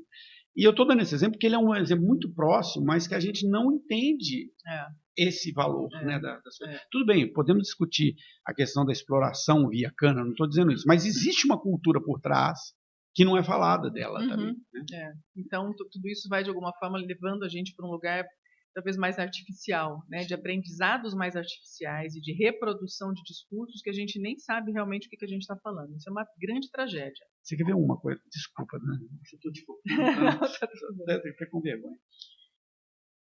A gente chama as pessoas de nordestino. Aí eu falo assim, mas qual o Nordeste? Nordeste. É. Porque Bahia é uma coisa, Nossa. Rio Grande do Sul, Rio Grande do Norte é outra. Né? Natal. Natal é uma cidade tão surpreendente quanto Belém. Porque você tem uma cultura extremamente influenciada pela França, pelas invasões francesas, e é uma coisa completamente diferente. Você vai para Natal e fala, gente, isso aqui não é a visão que eu tinha do Nordeste. E a gente coloca isso tudo num pacote. Tem um esquete do Porta dos Fundos maravilhoso, que ele chama assim, você é sudestino? Sudestinos, né? Somos sudestinos. A gente tem essa premissa de achatar essas culturas, né? De não valorizar, de não entender, de não saber nomear. A gente não reconhece sotaques, né? Então isso é muito grave. Para um país como o nosso, com essa cultura que a gente tem, é muito grave. A gente andar na rua e falar assim, é um nordestino, né? De maneira preconceituosa. Sem saber entender de onde vem, que riqueza tem ali, sem identificar essa nuance do sotaque. E aí a gente se gaba porque a gente entende que, nossa, aquele cara é indiano, aquela mulher é indiana, porque o inglês dele tem um sotaque indiano. Gente, isso não faz a menor diferença para a nossa vida, né? Se você se comunicou assim, nós precisamos olhar primeiro para cá para entender a gente, para depois começar. Então a gente fica valorizando muito um conhecimento que vem de fora, né, um currículo que vem de fora para dentro. Sim. E estamos perdendo grandes oportunidades. Você falou no negócio da língua, uma coisa que eu sempre brinquei quando eu tive essa experiência, porque a gente teve uma experiência louca de mudar de Caxias do Sul para Belém. 4.000 quilômetros. Ainda tem uma história engraçadíssima sobre isso. E eu falo que se você pegar um gaúcho dos Pampas, não de Caxias, você for lá, depois de Pelotas, pegar esse cara e levar ele lá para Belém, ele não sabe falar. São duas línguas completamente diferentes na sua construção, nas palavras, no significado. É outra língua. E de onde veio a nossa linguagem, né? A gente se apropria de uma linguagem que nos é dada, que é uma linguagem, né, nossa língua mãe, então português, e a gente não sabe de onde vêm as palavras. E aí vem essa coisa que eu tenho assim, coceira, quando começa essa coisa do estrangeirismo, né? Tudo, a gente faz reuniões com empresas que assim 60% das palavras são em inglês. Como é que a gente faz essa liga? Assim, o que nós estamos tentando criar? Que loucura é essa, Cachito? Eu fico me perguntando. Não, e eu vejo, eu tenho uma crítica, eu dou aula de logística, né, porque eu trabalhei uma época com isso, e a área de logística é só termo em inglês. Eu falo, gente, não é supply chain, é a gestão da cadeia de suprimento, é isso que nós temos que falar. Não, mas parece que, e essa questão da linguagem... Mas hierarquiza, alguém vão entender. Só aqueles que eu quero vão entender o que eu estou dizendo. E eu não estou dizendo aqui que assim, o inglês é importante, é fundamental para a gente se deslocar, para a gente entender, para a gente ler, para a gente, né, e todas as outras linguagens, né, enfim, línguas. Mas assim, por que eu faço a questão? E aí tem uma palavra muito cara na antropologia quando a gente fala da questão cultural nas organizações, que é a intencionalidade. Qual é a intenção de eu criar uma empresa e só usar estrangeirismos? Tem uma intenção. Se eu souber dessa intenção de maneira muito clara, de maneira que souber usar, tá tudo bem. O problema é que as pessoas não sabem, não têm consciência e se acham que estão fazendo um papel maravilhoso de reprodução e estão, na verdade, excluindo uma conversa riquíssima. Uma das coisas, você como consultora deve perceber isso claramente, né? Cada empresa tem uma língua própria. Tem. Né? Termos que só ela entende, que só fazem sentido dentro dela, um tom, outra coisa, então ela tem uma língua própria. E é muito engraçado a primeira vez que você participa de uma reunião que tem as várias áreas da empresa, os vários departamentos, que cada departamento tem uma língua. E essa língua, é o que você falou, ela tem uma intencionalidade porque ela é excludente. Então, assim, eu falo termos que eu sei que o cara, eu de finanças, falo termos que eu sei que o cara de logística não vai entender. Eu de logística falo termos que eu sei que o cara de pessoas não vai entender. Porque isso, eu falo que a empresa é feita de feudos, né? Tem o feudo de finanças, o feudo. Ela é feita disso que tem uma língua própria, tem valores próprios, tem símbolos próprios. A forma de vestir das pessoas muda de empresa para empresa e dentro da empresa, de setor para setor. Isso tudo é língua, né? E uma das coisas mais maravilhosas que acontecem no nosso trabalho é quando a gente percebe que algumas empresas que são muito sábias e coerentes ensinam, por exemplo, alguém do campo a entender por que ele precisa entregar aquela produção daquela forma, daquele jeito. Por que uma nota fiscal que fica na gaveta é tão importante não ficar na gaveta e ter que ser digitada num time certo, né? Num período certo. Olha eu falando time aqui, né? É isso. Como a gente não tem jeito. É isso, nós somos porosos. Essa difusão de conhecimento, quando acontece dentro da empresa e a pessoa entende por que ela precisa trabalhar, por que ela precisa fazer aquela atividade, isso gera um resultado absurdo. Não só para a carreira, porque a pessoa entende o trabalho dela, mas para o todo. Então, nós somos muitas vezes contratadas exatamente com esse discurso. Olha, a minha empresa virou grandes feudos aqui. E eu preciso fazer esse povo conversar. Né? E até a hierarquia da linguagem. Eu daqui não posso falar com você aqui. Eu tenho que falar com o meu chefe, que fala com o meu chefe, que fala com o meu chefe, que fala com o chefe do chefe, e vem aqui. E a comunicação, ela se... Então, precisa entender esse emaranhado de conversa para poder realmente estabelecer de uma maneira mais fluida.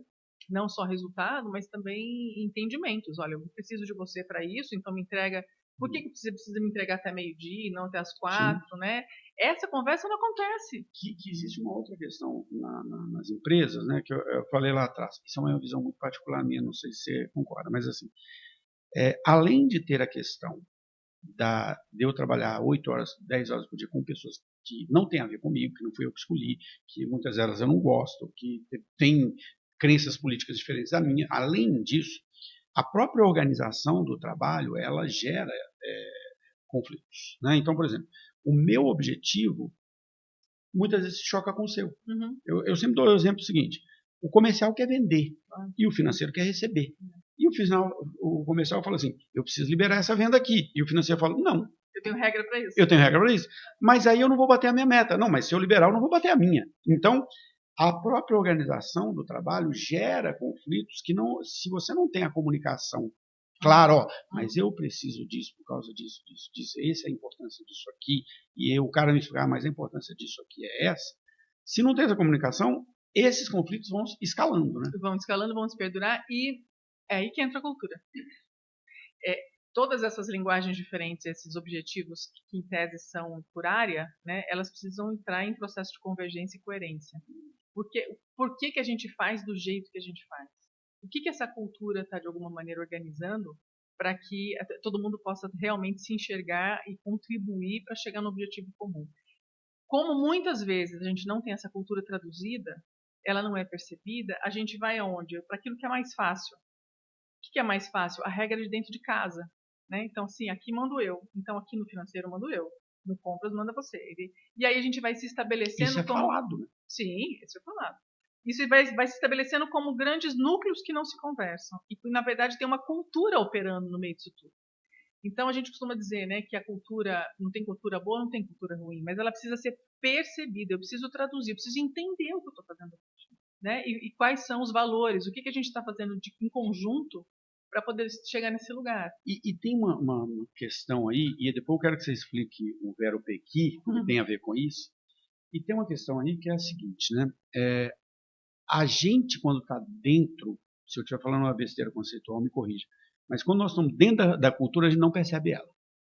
Só quem está de fora que percebe essa cultura. A riqueza de ter morado em várias cidades diferentes é essa. Assim, a gente entende...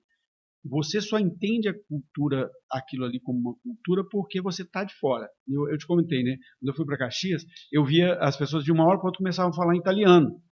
E isso faz parte. Eles não percebem. Para eles, talvez ali não tem diferença nenhuma. Mas, para quem está de fora, fala: opa, peraí, isso tem um significado. Ele está falando em italiano por algum motivo. Por que de uma hora para outra ele começou a falar assim? Né? E são códigos, né? Códigos que a gente vai usando. E a questão...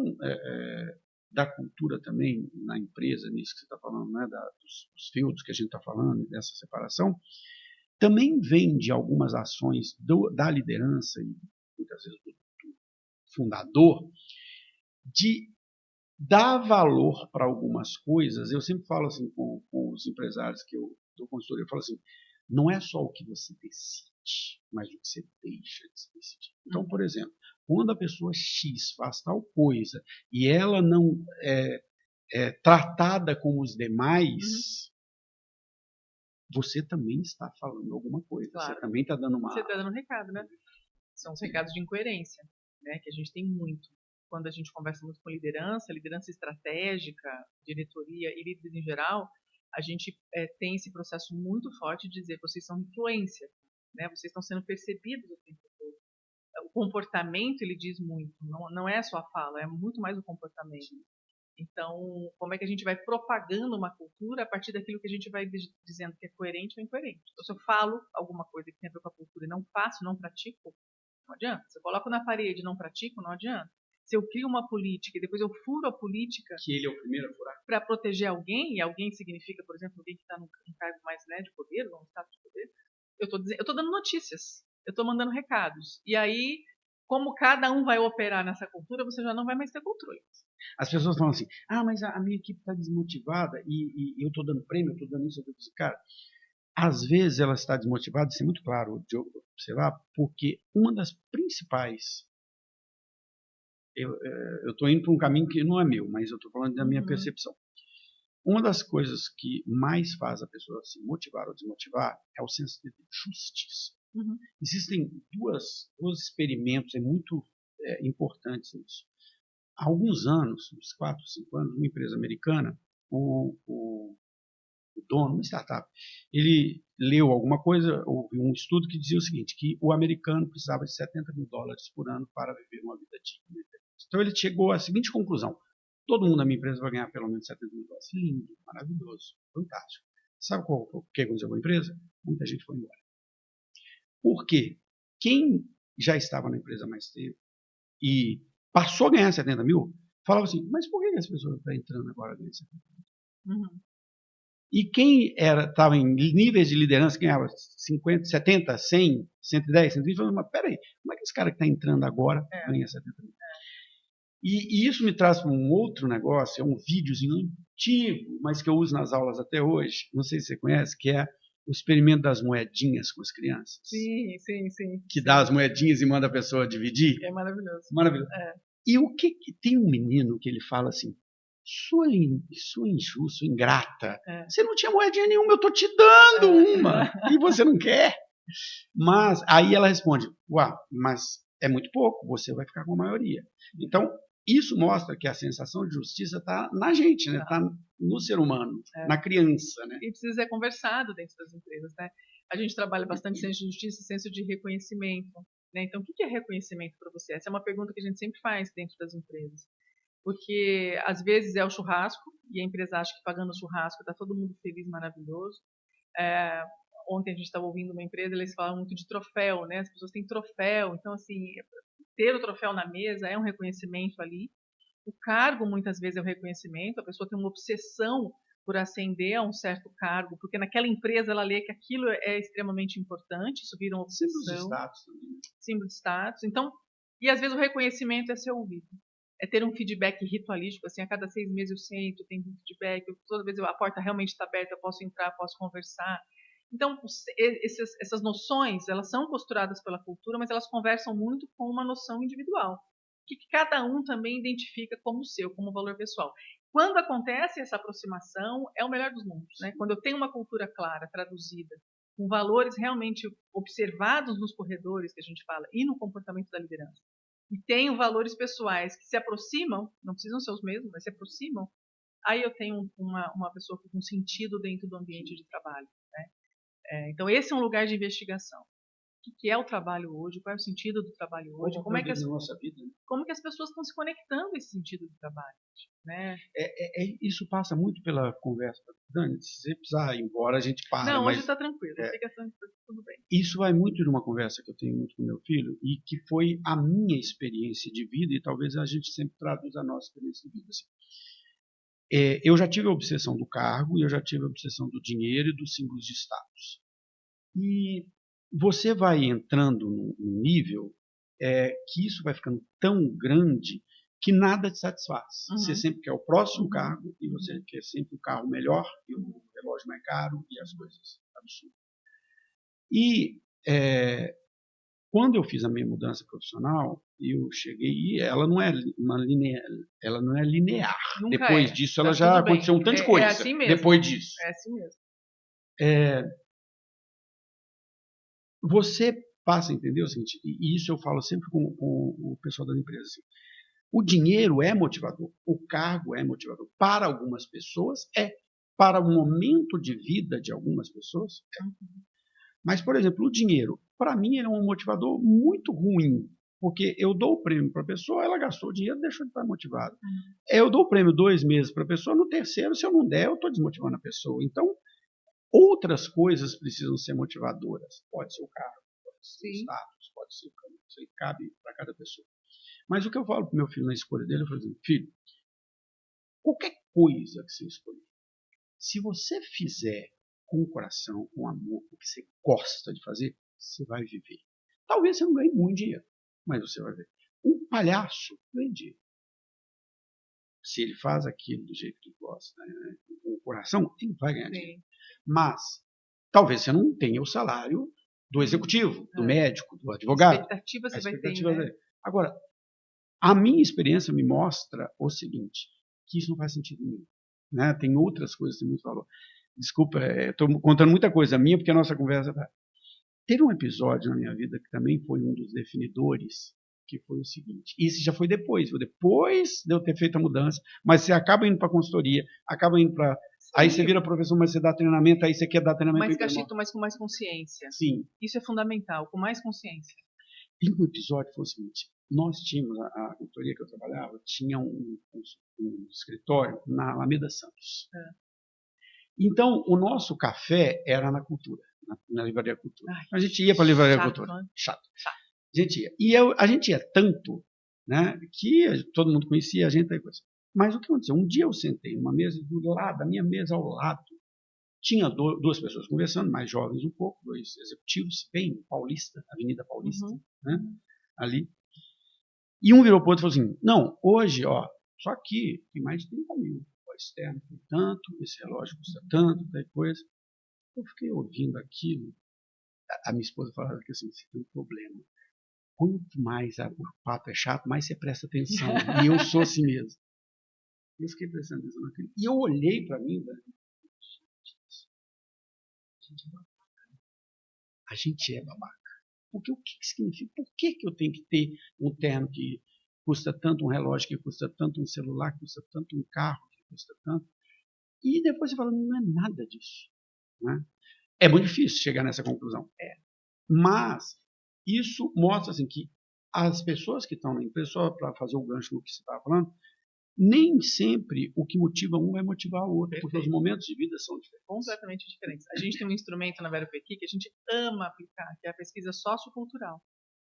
É uma série de questionamentos que é anônimo, mas a gente tem uma questão de perfil, né? Quanto tempo você está na empresa, que idade você tem, gênero, enfim, para a gente mapear um pouco quem são as pessoas que estão dentro da empresa. E a gente começa a perguntar exatamente isso. O que é reconhecimento? O que você gosta de fazer no final de semana? Que esporte você faz? Você vai ao médico? Você faz terapia? Você faz análise? Você tem alguma religião, uma religiosidade, uma questão de espiritualidade? Faz parte de algum grupo? Faz parte de algum grupo? Quais grupos você tem? Você faz trabalhos manuais? São perguntas completamente de outro universo. Traz uma riqueza para a gente olhar para aquele mapa e falar assim, ô empresa, vem, vamos aqui, agora vamos olhar os seus benefícios e ver se está conversando. RH, vem cá, vamos ver se o nosso plano de desenvolvimento de pessoas está contemplando. Olha que riqueza de gente que a gente tem aqui, nós estamos olhando para tudo isso e aproveitando e colocando isso aqui para conversar. Então, isso faz parte de um processo de tradução de cultura, porque a gente precisa saber quem são aquelas pessoas. Né? Quanto tempo você está aqui e quanto você quer ficar? Você deseja sair? Por que você sairia dessa empresa? Né? Então, entender esse universo. Então, sim, tem gente que olha a questão da cifra. Você falou de Ribeirão Preto, eu sou ribeirão-pretana, nasci aqui, né, fiquei um tempo em Campinas, depois eu viajei muito pelo país. Nós estamos numa cultura de bolha e extremamente competitiva. Hierarquizada. Esta é uma sociedade, uma comunidade extremamente hierarquizada e competitiva. Eu conheço empresários que já saíram daqui com suas famílias porque assim não aguentaram perguntas do tipo, você já comprou uma lancha, você não vai comprar a segunda? Você comprou uma moto, você não vai comprar outra? A gente estava morando num condomínio ali que de uma hora para outra a moda virou a energia elétrica, a solar. Aí toda a conversa assim, mas você não vai pôr. O seu telhado não tem. Então, perceba assim, vamos tentar tirar um pouco a questão do julgamento. Não estamos falando disso, estamos falando assim de o que a gente elege para as nossas relações sociais. dentro desta comunidade ou dentro desta bolha. O que tem para fora desta bolha que a gente vive e que a gente não está aproveitando? Isso é muito rico em Ribeirão Preto, inclusive. Muita coisa acontece nessa cidade que a gente não valoriza. Tem uma riqueza que é absurda. Você falou da Feira do Livro agora. O que acontece ali é uma questão de grandiosidade imensa, de conversas muito diferentes conversando. Né? Tem uma coisa que a gente não vê em Ribeirão, principalmente quem vive mais nessas bolhas, tem uma riqueza cultural absurda aqui, absurda. Eu tenho um aluno que eu adoro, ele é de publicidade e propaganda. Na primeira vez que ele entrou na sala, um visual completamente diferente. Um dia eu encostei nele e falei, bicho, você se veste assim? Ele, não, que eu faço parte de um grupo que a gente produz, não sei o quê. Aí você entende a pessoa. Né?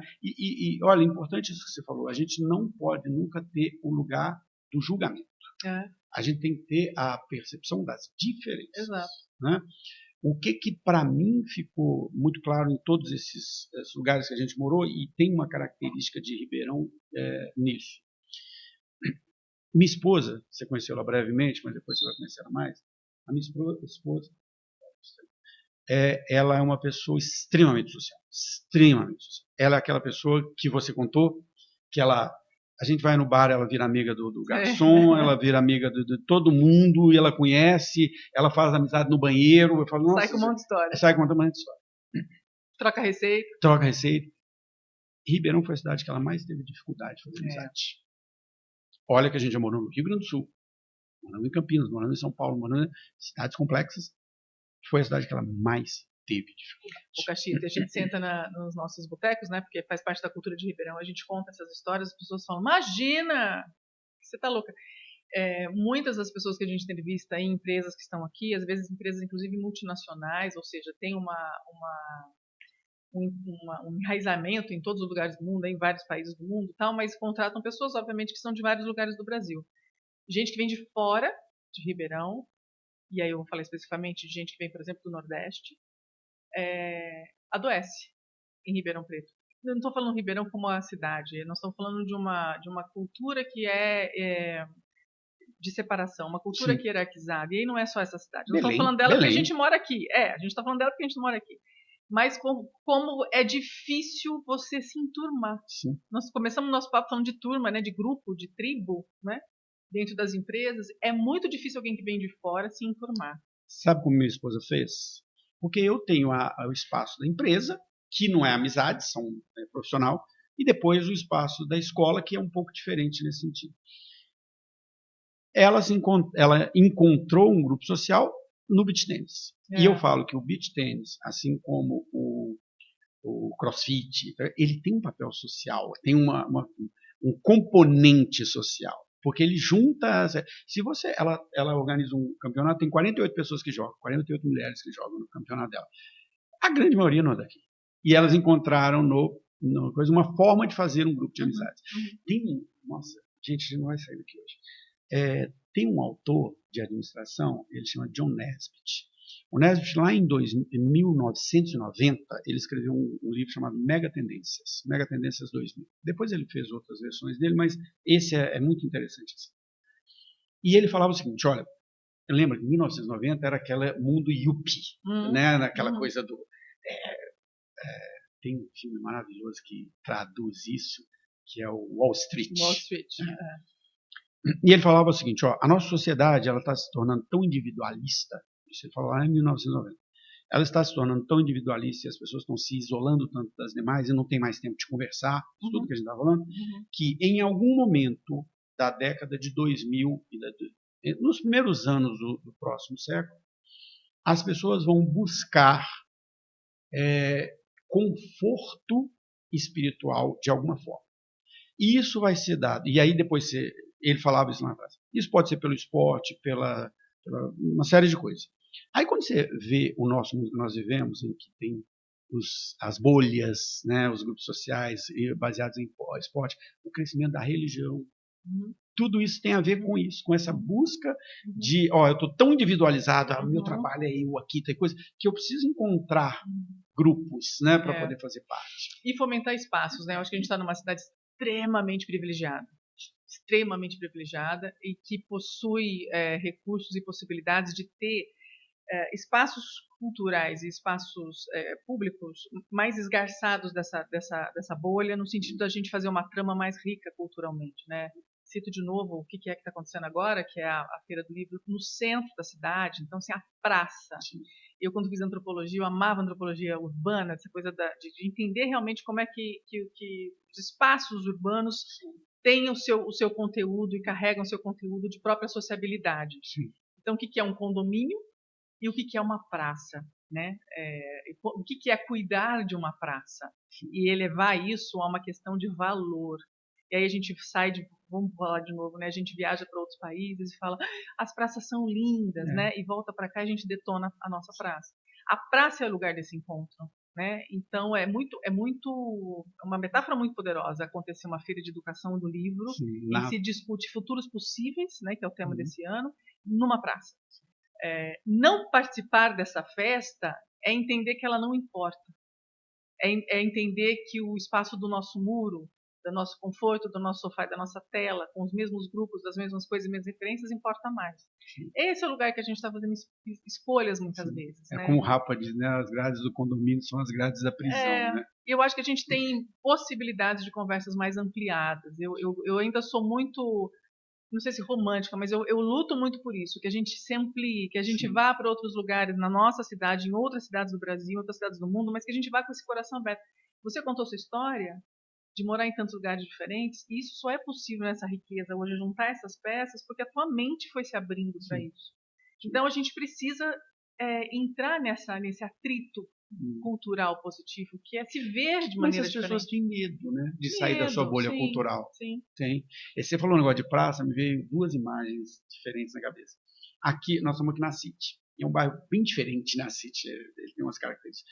Aqui atrás tem uma pracinha que alguém adotou, é algum morador. Uhum. Aí você entra, vai lá nela, ela é toda bonitinha, toda...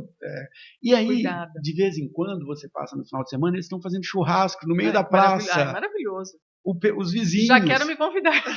Eu falo, gente, coisa louca, mas é lindo, né? É lindo isso. E nessas viagens muito que a gente faz, que eu te comentei, nós temos um hábito, a minha esposa não gosta de estradas grandes, ela se sente segura, então a gente vai sempre pelas estradinhas. Uhum. E isso gerou uma outra coisa, né? A gente passa por cidades que a gente nunca passaria na vida. A gente passa no meio da cidade. E aí, no meio da cidade tem uma praça e tem gente. A gente brinca assim, né? O que esse povo faz nessa cidade aqui? E vai para a praça. Né? Tem essa vivência. E eu fiz consultoria uma vez, desculpa, agora sou eu que vou te cortar, mas eu lembro de praça, lembrei. Eu sou apaixonada por praça. Eu fiz uma consultoria uma vez no Nordeste, numa cidade muito pequena, tinha uma unidade fabril ali, e ali eu fiquei num hotel pequeno, era um vilarejo. E aí, de tempos em tempos, a luz era interrompida, porque não tinha energia elétrica, e aí à noite ela falava, olha, à noite a gente se reunindo na praça. Eu falei, vou lá, eu comi lá minha comidinha e fui para a praça. E na praça, uma praça pequena, com um pequeno teatro grego, assim, de escadarias, assim, uma arquibancada, uma caixa preta com um cadeado, e aí, 6 horas da tarde, o funcionário da praça abre, o funcionário da prefeitura, é uma grande televisão, e é a televisão comunitária daquela comunidade, a televisão fica até às 10 da noite ligada, e as pessoas sentam ali e conversam. Então eu passei um bom tempo nesse lugar, e a coisa mais importante do meu dia, obviamente era resolver o trabalho, mas era chegar na pousada, resolver logo o meu jantar para poder ir para a praça, porque ali é que eu via a vida pulsando de fato. E aquelas pessoas trabalhavam na empresa onde eu estava, então todo mundo sabia quem eu era, me convidavam para entrar em casa. Praça é maravilhoso. Como todo mineiro, né, a gente tem um certo encantamento pelo mar, né? E eu sempre tinha uma vontade de morar numa cidade de praia, sempre tive essa vontade. Então, quando a gente voltou de Belém, a gente tinha algumas escolhas, porque assim, minha base profissional sempre foi São Paulo, mas a gente sempre morou ali. Quando meu filho nasceu, a gente foi para Atibaia para ele poder ter uma infância menos agitada, assim. Não viver dentro do apartamento. Né? Meu filho, até os 6 anos, ele morou em Atibaia, ele teve uma infância maravilhosa nesse sentido. E depois a gente foi para Campinas, minha esposa é de Campinas, e a gente foi para Campinas, e eu ia e voltava para São Paulo todo dia. Quando a gente voltou de Belém, a gente falou assim, a gente conversou sobre isso, falou assim, São Paulo não dá para morar, não quero morar, mas eu amo, sou apaixonado. Tem uma piada interna na nossa família que é assim, toda vez que a gente vai para São Paulo, meu filho e minha esposa ficam olhando para mim assim, eu falo, o que é que vocês estão me olhando? Assim, que hora que você vai falar que essa cidade é a sua cidade? Do coração. E do coração. É. Então, não dava para morar em São Paulo, não faz sentido morar em São Paulo. Giovanna falou, eu não quero ir para Campinas, porque é muito longe, precisa ir e voltar todo dia, tal coisa. E a gente falou assim, por que não, tipo, por que não Guarulhos? Meio do caminho ali. Não Guarulhos, desculpe, eu aqui errei a palavra. Por que não Guarujá? E nós fomos para o Guarujá. E moramos um ano e meio no Guarujá, antes de vir para Ribeirão. A gente estava morando no Guarujá. E a praia tem este papel. A cidade de praia, ela por isso que Rio é diferente de São Paulo. A praia, ela é democrática, no sentido de que todo mundo é igual, todo mundo está ali, todo mundo está aberto. O próprio fato de você não estar totalmente vestido te deixa em um outro lugar, né? E as relações que se constroem na praia são completamente diferentes. Então, a cidade de praia ela tem essa característica da praça, né? Sim. Engraçado. Tem, de uma proximidade, de uma sociabilidade diferente, né? E é extremamente importante a gente entender como é que a gente vai nutrindo e quais sociabilidades a gente nutre. Você falou da questão do medo. As pessoas têm medo realmente de sair da sua própria bolha, né? Mas eu estou entrando naquela fase que há de se ter coragem, sabe, Cachito? Acho que há de se ter coragem da gente pensar que a gente pode viver de maneira diferente, de maneira com mais sentido, com mais tranquilidade, com menos adoecimento, com mais convívio mesmo, né? Com mais vínculo. Eu acho que a gente está falando muito de conexão, e na verdade não estamos falando de vínculo. E a praça possibilita isso, a calçada possibilita isso. Eu vim de uma infância em que a gente ficava na calçada, né? Eu jogava vôlei na rua, queimada. Uma vez a última da minha geração, da minha família. Daí surgiram os condomínios na sequência. Mas ir para a calçada, eu não tenho, por exemplo, não tenho cachorro. Mas o fato de eu caminhar pela manhã e cruzar todos os dias com as pessoas que têm pets, que ficam ali, eu já fiz um monte de amizade com cachorros e com donos e donas de cachorro, de cuidadores, que de alguma forma me trazem uma sociabilidade que eu não teria se eu tivesse só dentro do apartamento. Então, a calçada, o movimento de sair é extremamente importante. Falamos aqui de sair de casa, falamos aqui de sair da própria bolha, de sair da cidade, de sair do país, mas conhecendo e reconhecendo quem é o nosso país, né?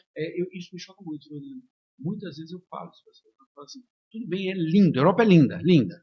O Brasil também né? Tem muita coisa legal aqui. Né? E aí a gente volta para o movimento da antropologia, né? Que é sair, se distanciar do familiar para poder entender não o que está lá fora, para poder entender o que está aqui dentro. Nossa. E esse movimento é um movimento extremamente necessário para a gente poder colocar mais perguntas do que respostas certeiras. A gente aprende que a gente tem muito pouca resposta. A gente precisa a gente precisa lidar com a incerteza. Sabe que essa história do entendimento de quem né? Lógico que você está indo para um outro lado, psicologia, coisa, mas é uma questão que eu vivo pelo menos 2 vezes por ano. Que a gente vai a Belo Horizonte visitar meus pais, e eu nasci num bairro muito pobre, que hoje é mais urbanizado, mas na época era bastante pobre, e eu não consigo ficar 2 ou 3 dias, eu não consigo ficar 3, 2 eu fico, no terceiro vai me dando uma angústia. E isso vem muito, às vezes, de entender assim, e não estou aqui julgando ninguém, pelo amor de Deus, não é isso, mas assim, por ter saído de lá e ter vivido em muitos lugares diferentes, com pessoas diferentes, em ambientes diferentes, você passa a ter uma visão, e aí eu vejo aquelas pessoas que nunca saíram dali, e a angústia que eu tenho é por elas, não por mim. Eu falo, gente, mas essa pessoa nunca saiu daqui. Ela viveu a vida dela inteira aqui, com as mesmas pessoas. Tudo bem, tem uma riqueza nisso, não estou dizendo que seja melhor ou pior. Mas será que ela realmente está aqui por uma opção ou porque não teve escolhas, né? Então, me dá uma ansiedade. Dá uma ansiedade, é angustiante. Essa questão, talvez aí você pegou num ponto delicado, né? Que é a questão das oportunidades, né? Que oportunidades a vida vai nos dando, nos oferecendo, que oportunidades eu tive para poder fazer o que eu faço hoje, e que oportunidades a minha avó, que morreu analfabeta sem conhecer o mar, que saiu da Bahia muito cedo para poder trabalhar em lavoura de café aqui, que oportunidade ela teve, né? E como é que ela deu conta desse universo. E aí você fala, estou falando da minha avó, vou lembrar disso, mas assim, a minha avó tinha uma visão mítica de tantas coisas, no sentido de dar realidade ao fantástico, a conversas que eu, como criança, via ela fazendo, que traziam uma ancestralidade que ela nem imaginava que ela tinha. Né? A parte baiana da minha família nunca conversou com a gente, né, tô falando dos filhos, sobre ancestralidade ou sobre qualquer coisa vinda da África. Sim. Não passa pela linguagem deles, porque não foi ensinado e nem foi reforçado isso. O meu Aliás, pai, eu acho que era eliminado. eu não tenho história da minha família baiana. Eu só tenho gaps. E hoje, com a idade que eu estou e com a necessidade que eu tenho de você fala, volto para BH, me dá uma ansiedade. A gente volta para nossa origem o tempo todo, né? Eu volto para essa história, eu não tenho o que completar. Eu preciso completar esses gaps e entender como é que eu cheguei até aqui, né? Como é que a minha avó chegou na Bahia, como é que a minha bisavó chegou no Brasil, enfim. E não tem registro, não tem registro em cartório, eu não tenho a certidão de nascimento da minha avó, né? A minha esposa tentou agora, porque a avó dela é alemã, a gente estava tentando a documentação, não tem. Porque o avô dela, quando chegou aqui, foi registrado como José da Silva. As coisas vão se perdendo, né? E no caso dos afrodescendentes, vão se apagando de maneira intencional. Para mim, isso hoje motiva muito a minha busca por essa questão de contar essa história. Mas para que você quer isso, né? Vai fazer diferença? Vai pagar seu boleto? Não vai, mas vai me dar uma noção de pertencimento e de integridade humana para entender, para contar para as minhas sobrinhas também quem elas são, de onde elas vieram, quem é o avô delas, né? Você passou por um ponto aí, não usou a palavra, mas passou por um ponto que às vezes é muito mal compreendido, que é a tal da meritocracia. Né? E eu vivi 12 anos dentro de uma empresa extremamente meritocrática. E eu sempre falo assim, a meritocracia numa empresa como a Ambev, ela faz todo sentido. Eu já fui escolhido por um processo seletivo, e aí a gente pode entrar no contexto que o processo seletivo é preconceituoso, né? Mas por alguma forma eu cheguei lá. Daqui para frente, a minha capacidade de entregar resultado, se ela for maior do que a sua, beleza ser meritocrático nesse sentido. Na sociedade não dá para falar disso, né? Porque os pontos de partida são completamente diferentes, né? Então, voltando aqui para a história do meu filho, né? Ele sempre estudou em bons colégios, ele sempre teve oportunidades, ele tem computador no quarto dele, ele tem isso, ele tem aquilo outro. Ele nunca vai ter, provavelmente o primeiro emprego da vida dele vai ser por algum contato que eu tenho. Eu não posso comparar ele com uma criança que é o choque social que eles tiveram de ir para os estudantes que ensinam é esse, assim, de entender que enquanto ele, com 6, 7 anos de idade, estava sendo alfabetizado, com um pai que é educador, com uma mãe que auxilia, com uma escola que acompanha, tal coisa, tem um menino lá de 13 anos de idade que é analfabeto mesmo, no sentido de não saber nem ler nem escrever, não porque ele tem porque a primeira coisa é deve ter alguma questão que precisa ser laudada. Sim. Não é laudo. É assim, isso não é valorizado na família dele, porque não representa nada para aquela família.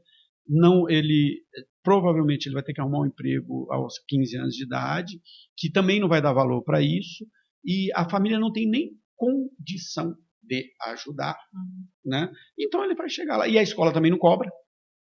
Agora, e aí tem uma crueldade nisso, né? Nós não vamos sair daqui hoje, que é assim, quando a gente olha para a demografia do Brasil, classes A e B, e principalmente Sul e Sudeste, tem hoje 1,1 filhos. Enquanto classes D e E, principalmente Nordeste, Centro-Oeste e Norte, ainda tem 3 a 4 filhos. Tudo bem, já diminuiu, mas ainda tem 3 a 4 filhos. Mas o que nós estamos falando geracionalmente? Que a riqueza de 2, o patrimônio de 2, vai virar o patrimônio de 1.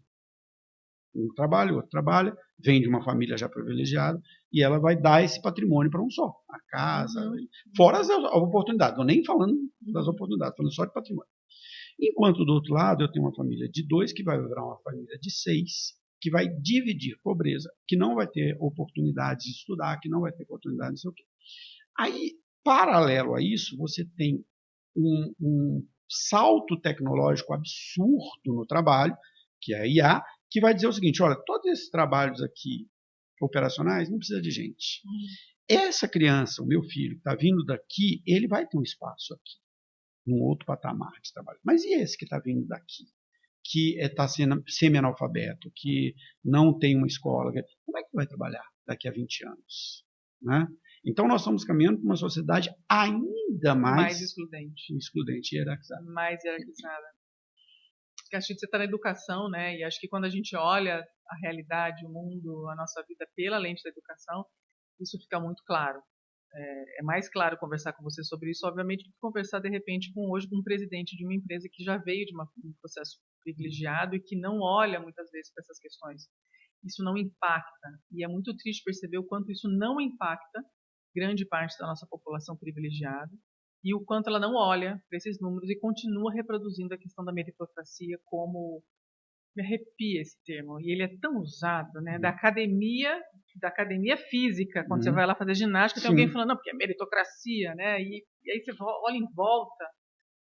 Enfim, nem vamos entrar nesse assunto, né? Porque daqui a pouco a gente vai ser cancelado, né? Sim, não podemos nem falar. Mas, seríssimo. Isso é um problema seríssimo no nosso país, no mundo, mas seríssimo. Essa questão toda tecnológica vai colocando tampões, né? De impossibilidades de recurso, de acesso.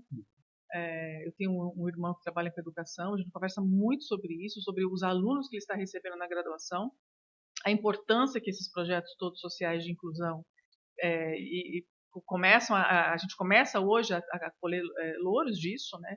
A despeito de uma população que continua reclamando que seus filhos estão perdendo os privilégios porque tem muito aluno bolsista, tem muita vaga cotista, enfim. Então nós estamos vivendo um embate em termos de país que é muito expressivo, acho que é único, assim, né? Mas vem sendo plantado há muito tempo em termos de conquistas e a duras penas e sobre números de apagamento de muitas pessoas, né? De muitas vidas. Eu acho que a gente tem que levar isso de maneira muito séria, entender isso. Fico muito feliz que, por exemplo, o seu filho tenha a oportunidade de entrar em contato com outras comunidades, outros ciclos, outras realidades, né? Eu sempre indico, gente, coloquem os jovens para fazer trabalho social.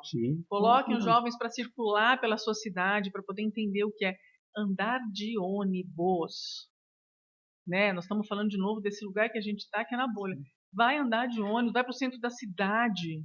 Sabe que meu filho, não foi agora, foi no ano, logo quando a gente mudou para cá, um pouquinho antes da pandemia, depois teve a pandemia, logo quando eles voltaram, quando ele entrou, isso foi ano passado, início do ano passado. Ele teve uma experiência que eu falo, usando um termo também na moda, nesse negócio, canônica, essa experiência que ele teve. Foi o seguinte, um dia, ele gosta de vinil, tal coisa, ele e os amigos dele foram numa feira de vinil, lá no Sesc, lá no Sesc. E a gente morava aqui no Botânico. Aí ele liga pra gente e fala assim, pai, nós estamos indo embora a pé. Eu falei, vocês estão indo embora da pé, do Sesc, do centro até aqui? Tá bom, venham. E esse evento, ele é definidor, né? Porque assim, eles tiveram que andar pela cidade com uma coisa que eles não fazem. Não fazem. Andar pela cidade pode ser uma coisa extremamente simples. Não, extremamente metafórica, é poderosíssima. É poderosa porque é um rompimento dessa bolha, porque eu acho que essas bolhas, elas são perigosas. Isso que você falou é perfeito. Assim, as pessoas falam assim, mas para que ter cota? Eu posso questionar, tá? Eu questiono algumas coisas da cota. Claro. Não estou dizendo não. Mas você tem que sempre olhar o outro lado. Eu sempre faço a pergunta. Tá bom. Então me diz na sua empresa quantas pessoas em papel de liderança são negras. Ou... Me diz na sala de faculdade, eu dou aula numa particular, quantas pessoas são. Então não vem me falar que esse país não é racista, homofóbico. Não vem me dizer. Ele é extremamente. Só que a gente precisa dar oportunidade, porque eu acho que o grande problema está na oportunidade. Eu falo, a minha família saiu de um bairro pobre por causa da educação, porque meu pai sempre mostrou para a gente o valor da educação. E essa oportunidade, que não foi dada, não. Eu tive que conseguir bolsa, que não sei o quê, meus irmãos todos estudaram em escola pública. Essa oportunidade dada pela educação, ela está sendo tomada de muitas pessoas. Porque é o que meu filho fala, assim, vou dar um exemplo do que aconteceu. Ele foi para a escola para dar essa coisa, ajudar os alunos. Sabe o que o meu filho faz hoje no projeto? Ele dá aula para os professores de como usar o sistema que a escola dá, que a educação pública dá, sim, mas que os professores nunca foram treinados, assim. nunca usaram. E hoje o papel dele no projeto é esse. Então você vê como é a oportunidade que não está sendo dada. Nossa, e como falta muito esse pensamento mais sistêmico, né, de pensar assim, o que a minha empresa, enquanto iniciativa privada, pode, junto com a universidade, junto com a comunidade, fazer a diferença. Eu acho que se a gente esperar sempre que o papel venha da iniciativa pública, a gente vai demorar muito tempo para mudar realidades que estão muito contundentes, que estão muito difíceis. Então, acho que a gente precisa entender, assim, bom, eu sou empresário, o que eu posso fazer? E não é só, e já é muito, tá? Identificar uma comunidade, de repente entregar lá um benefício, um valor, etc. Mas é fazer esse processo de educação e transformação. É abrir a minha empresa para projetos sociais que coloquem jovens de outras comunidades para poder trabalhar, que olhem para o número de mulheres em cargos de chefia, para o número de mulheres que são mães. Né? Tem uma pergunta que é feita para a mulher no processo seletivo, que é o seguinte: você tem filho? Tem. Seu filho adoecer, quem vai ficar com ele? Essa pergunta não é feita para o homem. Não é feita para o pai. Né? Então, nossa, isso aí para mim já é tese de mestrado. Eu já estou quase querendo levar essa questão da maternidade realmente, porque é muito cruel. A gente propaga que nossas empresas são diversas, que aqui a gente tem uma cultura de empoderamento, palavras vazias. Palavras vazias. Essa palavra empoderamento é uma palavra que eu fui tomando raiva dela. Esvaziada, né? Quando você realmente olha para as situações, as mulheres continuam sendo caladas nas mesas de reunião, atravessadas, né? A maternidade sim é um empecilho para o corporativo. Então tem muitas questões para a gente pensar. Ainda há, por exemplo, vou te dar um exemplo disso. A minha esposa, a gente levou muito tempo para ter o nosso filho. A gente ficou 8 anos antes. Eu estava nesse processo de mudança que eu te contei, fazer o mestrado, andando por aí, coisa. E quando a gente tomou a decisão e ela vem de uma questão familiar também complexa nesse sentido, quando a gente decidiu ter o filho, ela falou assim: eu não quero trabalhar mais, eu quero criar meu filho, né? Porque eu sei, eu não tive isso. E eu sei o valor disso. E essa decisão dela é criticada também do outro lado, né? A mulher que toma a decisão de eu não vou trabalhar, eu vou ser dona de casa, né? Que é meio pejorativo isso, mas vou criar meu filho, também é julgado. Muito julgamento, muito julgamento. Né? Os papéis femininos todos, né, de alguma forma, essas decisões, e sobretudo em torno da maternidade, tem um peso muito grande. Eu acho que a gente precisa começar a aprender a rever, a fazer pergunta, a se aproximar mais, né, dessas mulheres, dessas mães que querem voltar para o mercado de trabalho ou que não querem fazer parte do mercado de trabalho para poder criar seus filhos de maneira digna, entender que criar filho é a ideia da aldeia de fato, assim, não existe criar uma criança sem rede de apoio, né, e hoje, infelizmente, nos grandes centros a rede de apoio é toda paga, né, porque a gente não tem mais esses arranjos que a gente provavelmente, na sua infância, você falou da sua avó, do seu avô, eu morava também, sozinho, mas minha avó estava do lado, ali, né? Eu tive tias maravilhosas que também, de alguma forma, ficaram no contraturno, né? Para minha mãe poder trabalhar, eu estava na casa das minhas tias e vivi uma infância muito rica de quintal de vô, de vó, enfim. É muito bonito ter isso, mas a gente precisa entender como é que a gente vai se rearranjar agora, já que escolhemos com essas famílias assim, menores, né? com tudo isso. Sim, exatamente. Mas são Dani, temas nós que a vamos gente ter precisa... que terminar, porque nós já estamos falando há quase 2 horas. É mentira. E a gente precisa almoçar, ainda tem outra entrevista. É isso aí. Eu sabia que essa conversa ia ser muito boa. Vou te convidar de novo, com toda certeza. Vamos bolar um outro tema, a gente volta para falar. Vamos continuar batendo papo, porque o papo é bom pra caramba. E Dani, assim, vou deixar você encerrar, falar. Você não contou, eu queria que você falasse da Vero Pequi. Não vamos. Maravilhosa, então vamos lá. Eu trabalhava numa outra empresa com a Natália, que hoje é uma sócia, né? A gente trabalhava com processo, mapeamento de processo. A gente sempre falou muito a verdade dentro das empresas que a gente participava. Então, a verdade para a gente era um ponto fundamental. Então, sentar numa mesa de diretoria e falar, olha, nós temos alguns problemas aqui, mas um principal problema está sentado nessa mesa e a gente precisa conversar sobre ele, né? Então, a gente nunca teve pudores de entrar nesse embate. Então, a verdade para a gente era fundamental, dizer, olha, não vai rodar esse processo aqui, porque a tua equipe não está preparada, enfim. Então, a verdade era uma questão, e quando a gente imaginou que a gente ia sair e abrir, de fato, uma empresa, eu nunca quis empreender, eu sempre quis ser CLT, e naquele momento eu falei, olha, eu acho que com você eu vou ter fôlego para poder montar uma coisa importante, que é trabalhar com cultura organizacional especificamente. Então, a verdade era um nome, era uma premissa e um valor que a gente carregava com a gente. E aí a gente começou a pensar na questão do nome da empresa, como é que chamaria, né? E aí eu lembrei de uma história da minha avó, que com 14 anos sai do interior da Bahia com o marido, né? Com 14 anos, que é um avô que eu não conheci. Vem para o interior de São Paulo de trem, então para em Santos, junto com uma leva de imigrantes que vêm para cá, né? Param na estação ferroviária, e eu entrevistando a minha avó durante a faculdade, ela me conta essa história. Eles tinha um cesto de frutas para eles comerem, e todo mundo começou a gritar quando aquele cesto começou a aparecer, e minha avó assustada, não sabia o que estava acontecendo, e as pessoas falavam, não morde, não morde, não morde, é pequi, né? Porque o pequi tem espinhos. E aí minha avó me contou um prato essa história. típico do norte de Minas, o arroz com pequi, exatamente, né? Minha família é do norte de Minas. Entre o Goiás ali, mas enfim, o norte de Minas tem bastante. E aí minha avó me explicou o que era o pequi, que tinha espinhos, enfim, aquilo ficou muito cravado na minha memória, né, de antropóloga recente ali. E eu falei, a gente precisava ter uma empresa que conversasse com uma brasilidade, né? Então a verdade é um ponto, o pequi era outro por conta dos espinhos, por conta dessa camada humana que a gente não pode chegar de maneira direta, a gente tem que entender como é que faz. E você aí tem que raspar o pequi. Tem que ir ali de cuidado. E aí criamos um nome chamado Vero Pequi, que é essa verdade vindo também desses espinhos importantes dentro da cultura organizacional, que a gente entender, se aproximar, né? Pequi é muito metafórico nesse sentido, muito porque metafórico. Você tem que ir, a forma de comer o arroz com pequi, né, o pequi no arroz, é você ir raspando ele no dente. Exatamente, né? exatamente. Então, você tem que ir tirando essas camadinhas.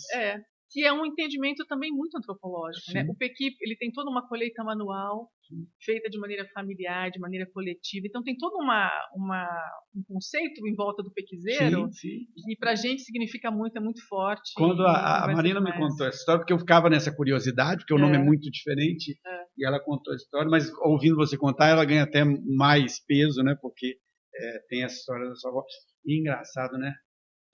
Essa coisa da avó, né? Ela é muito interessante. A minha avó era Augusta, uma italiana, linda, que infelizmente nos últimos anos da vida, né, teve Alzheimer, e foi muito triste ver isso. E eu faço um prato até hoje, que era um prato da minha avó, que ela fazia para nós, que é o arroz com o chuchu. E aí, arroz, chuchu e carne moída. E aí de vez em quando eu faço esse prato aqui, as pessoas, teve uma última vez que eu fiz, a pessoa falou assim, mas nós vamos comer chuchu com carne moída? Eu falei, calma, você não está entendendo o que é isso aqui. E depois ela foi a que mais comeu o negócio. Então tem essas memórias que a gente traz da avó. A minha esposa tem uma história muito interessante nesse sentido também, porque ela foi criada pela avó dela, e uma avó italiana extremamente, né, rigorosa ali, aquela avó presente. Então, elas têm uma representatividade na nossa, em quem nós somos, né? Muito forte, muito, né? Legal, muito forte. Uma geração criada com a avó também, com familiares próximos, com tia. E que a gente perdeu, assim, né? Com essa história, tem ganhos e perdas em tudo. Essa história da gente viver em várias cidades diferentes, a gente perdeu isso, né? Meu filho não teve isso, né? E só para encerrar, e eu vou deixar assim encerrar, por que a gente ficou em Ribeirão, né? Por que a decisão de Ribeirão? Porque desde os 6 anos de idade, meu filho morou em 5 cidades diferentes. Quando chegou ano passado, a gente falou, filho, o projeto acabou, vamos embora? Ele falou, pai, aqui é a minha cidade. Aqui eu me encontrei. Que legal. Sendo bem sincero, posso até ser, eu não gosto de Ribeirão, por algumas coisas que você falou aqui da cultura, desse distanciamento. Não é que eu não gosto da cidade, mas eu não gosto de como as pessoas dá um pouco mais de trabalho. Precisa cavar outras coisas em outros lugares. Perfeito. Mas ele falou, não, essa é a minha cidade, é aqui que eu sou, né? Eu sou de Ribeirão Preto. E aí a gente tomou a decisão de ficar por ele, né? Mas tem sido uma grande surpresa, Ribeirão. E aí, mais uma vez, já contei a história 2 vezes, mas vou contar a terceira, que quando eu conheci a Vero Pequi, me surpreendeu muito. O Dabi, em geral, me surpreendeu, né? E vocês lá dentro me surpreendeu, porque assim, é uma empresa que é inovadora no seu posicionamento, ela é diferente no seu posicionamento, em qualquer lugar do Brasil. Não só em Ribeirão, em qualquer lugar do Brasil. Na abordagem. Na abordagem. Traz, né? Então, vou deixar vocês de falar o que você quiser e aí a gente... agradeço muito, assim, eu acho que é isso, esse papo aberto é muito bacana. E eu quero fazer, assim, acho que desse exercício que a gente fez aqui, né, um grande ensinamento para as empresas. Obviamente que a gente não vai parar toda semana 2 horas para conversar com as pessoas, mas a gente pode dissolver isso em conversas densas de meia hora, se aproximar mais dos nossos times, se aproximar mais das nossas lideranças, entender o porquê que a gente está fazendo, da maneira como a gente está fazendo. Eu tenho ficado muito tocada com a ideia do que é o sentido do trabalho para essas novas gerações. A gente vai ter um evento a semana que vem no Dabi sobre essa questão do trabalho com a intergeracionalidade, que é extremamente importante, mas a relação dessa geração com o trabalho é completamente diferente. Eles estão ensinando muito a gente, Cachito, e a gente às vezes está com o ouvidinho fechado, achando que simplesmente eles não têm sentido no trabalho, eles não querem pagar os boletos. É isso que você ouve, assim, eles não querem nada com o trabalho, porque o trabalho... Aí eu sempre falo assim, nós fomos ensinados que o trabalho vem primeiro. Primeiro o trabalho, depois a diversão. Era uma frase que a gente ouvia. E para eles não faz sentido essa frase. Precisamos entender o porquê. Né? Então, acho que esse papel mais analítico dentro das empresas, mais investigativo, com mais tempo, de maneira programada, é fundamental não só para as pessoas se sentirem melhor, para a gente ter ganhos, né, e resultados mais concretos, mas também para a cultura ficar mais evidente. Eu acho que faz muita diferença quando uma empresa realmente tem a sua cultura traduzida, percebida, e quando ela acha que essa cultura está simplesmente caminhando, está simplesmente indo sozinha, ou que ela já está estabelecida. A cultura é muito móvel, então prestar atenção no nosso entorno. Tanto que a nossa sociedade está mudando rapidamente. Exatamente. Gente, bom, nós vamos ter que encerrar, porque já tem muito tempo, eu ficaria horas aqui, sabia que essa conversa ia ser boa, quero te convidar outras vezes. Eu vou. A Vero Pequi tem, né, eu vou deixar os links depois, tem trabalhos muito legais, essa palestra que você falou, muito interessante, porque falar desse tema é importante, nós estamos em 5 gerações convivendo dentro do mercado de trabalho, com pré-julgamentos, né, a gente sempre tem preconceitos com as pessoas, e tem muito a aprender. Então, pessoal, se vocês gostaram desse assunto, o episódio inteiro vai estar no YouTube e no Spotify. Cortes, nós vamos fazer muitos cortes aqui para poder postar. E não deixe de... Né, é isso que a gente falou aqui. Né, tente entender o trabalho dentro de um contexto maior. O trabalho não é só pagar conta. Né, o trabalho é uma parte importante da nossa vida e a gente se define muito por ele. Muito. Né, então, a gente se apresenta por ele. A gente se apresenta por ele. Depois eu falo isso. Então, pessoal, até a próxima. Obrigada.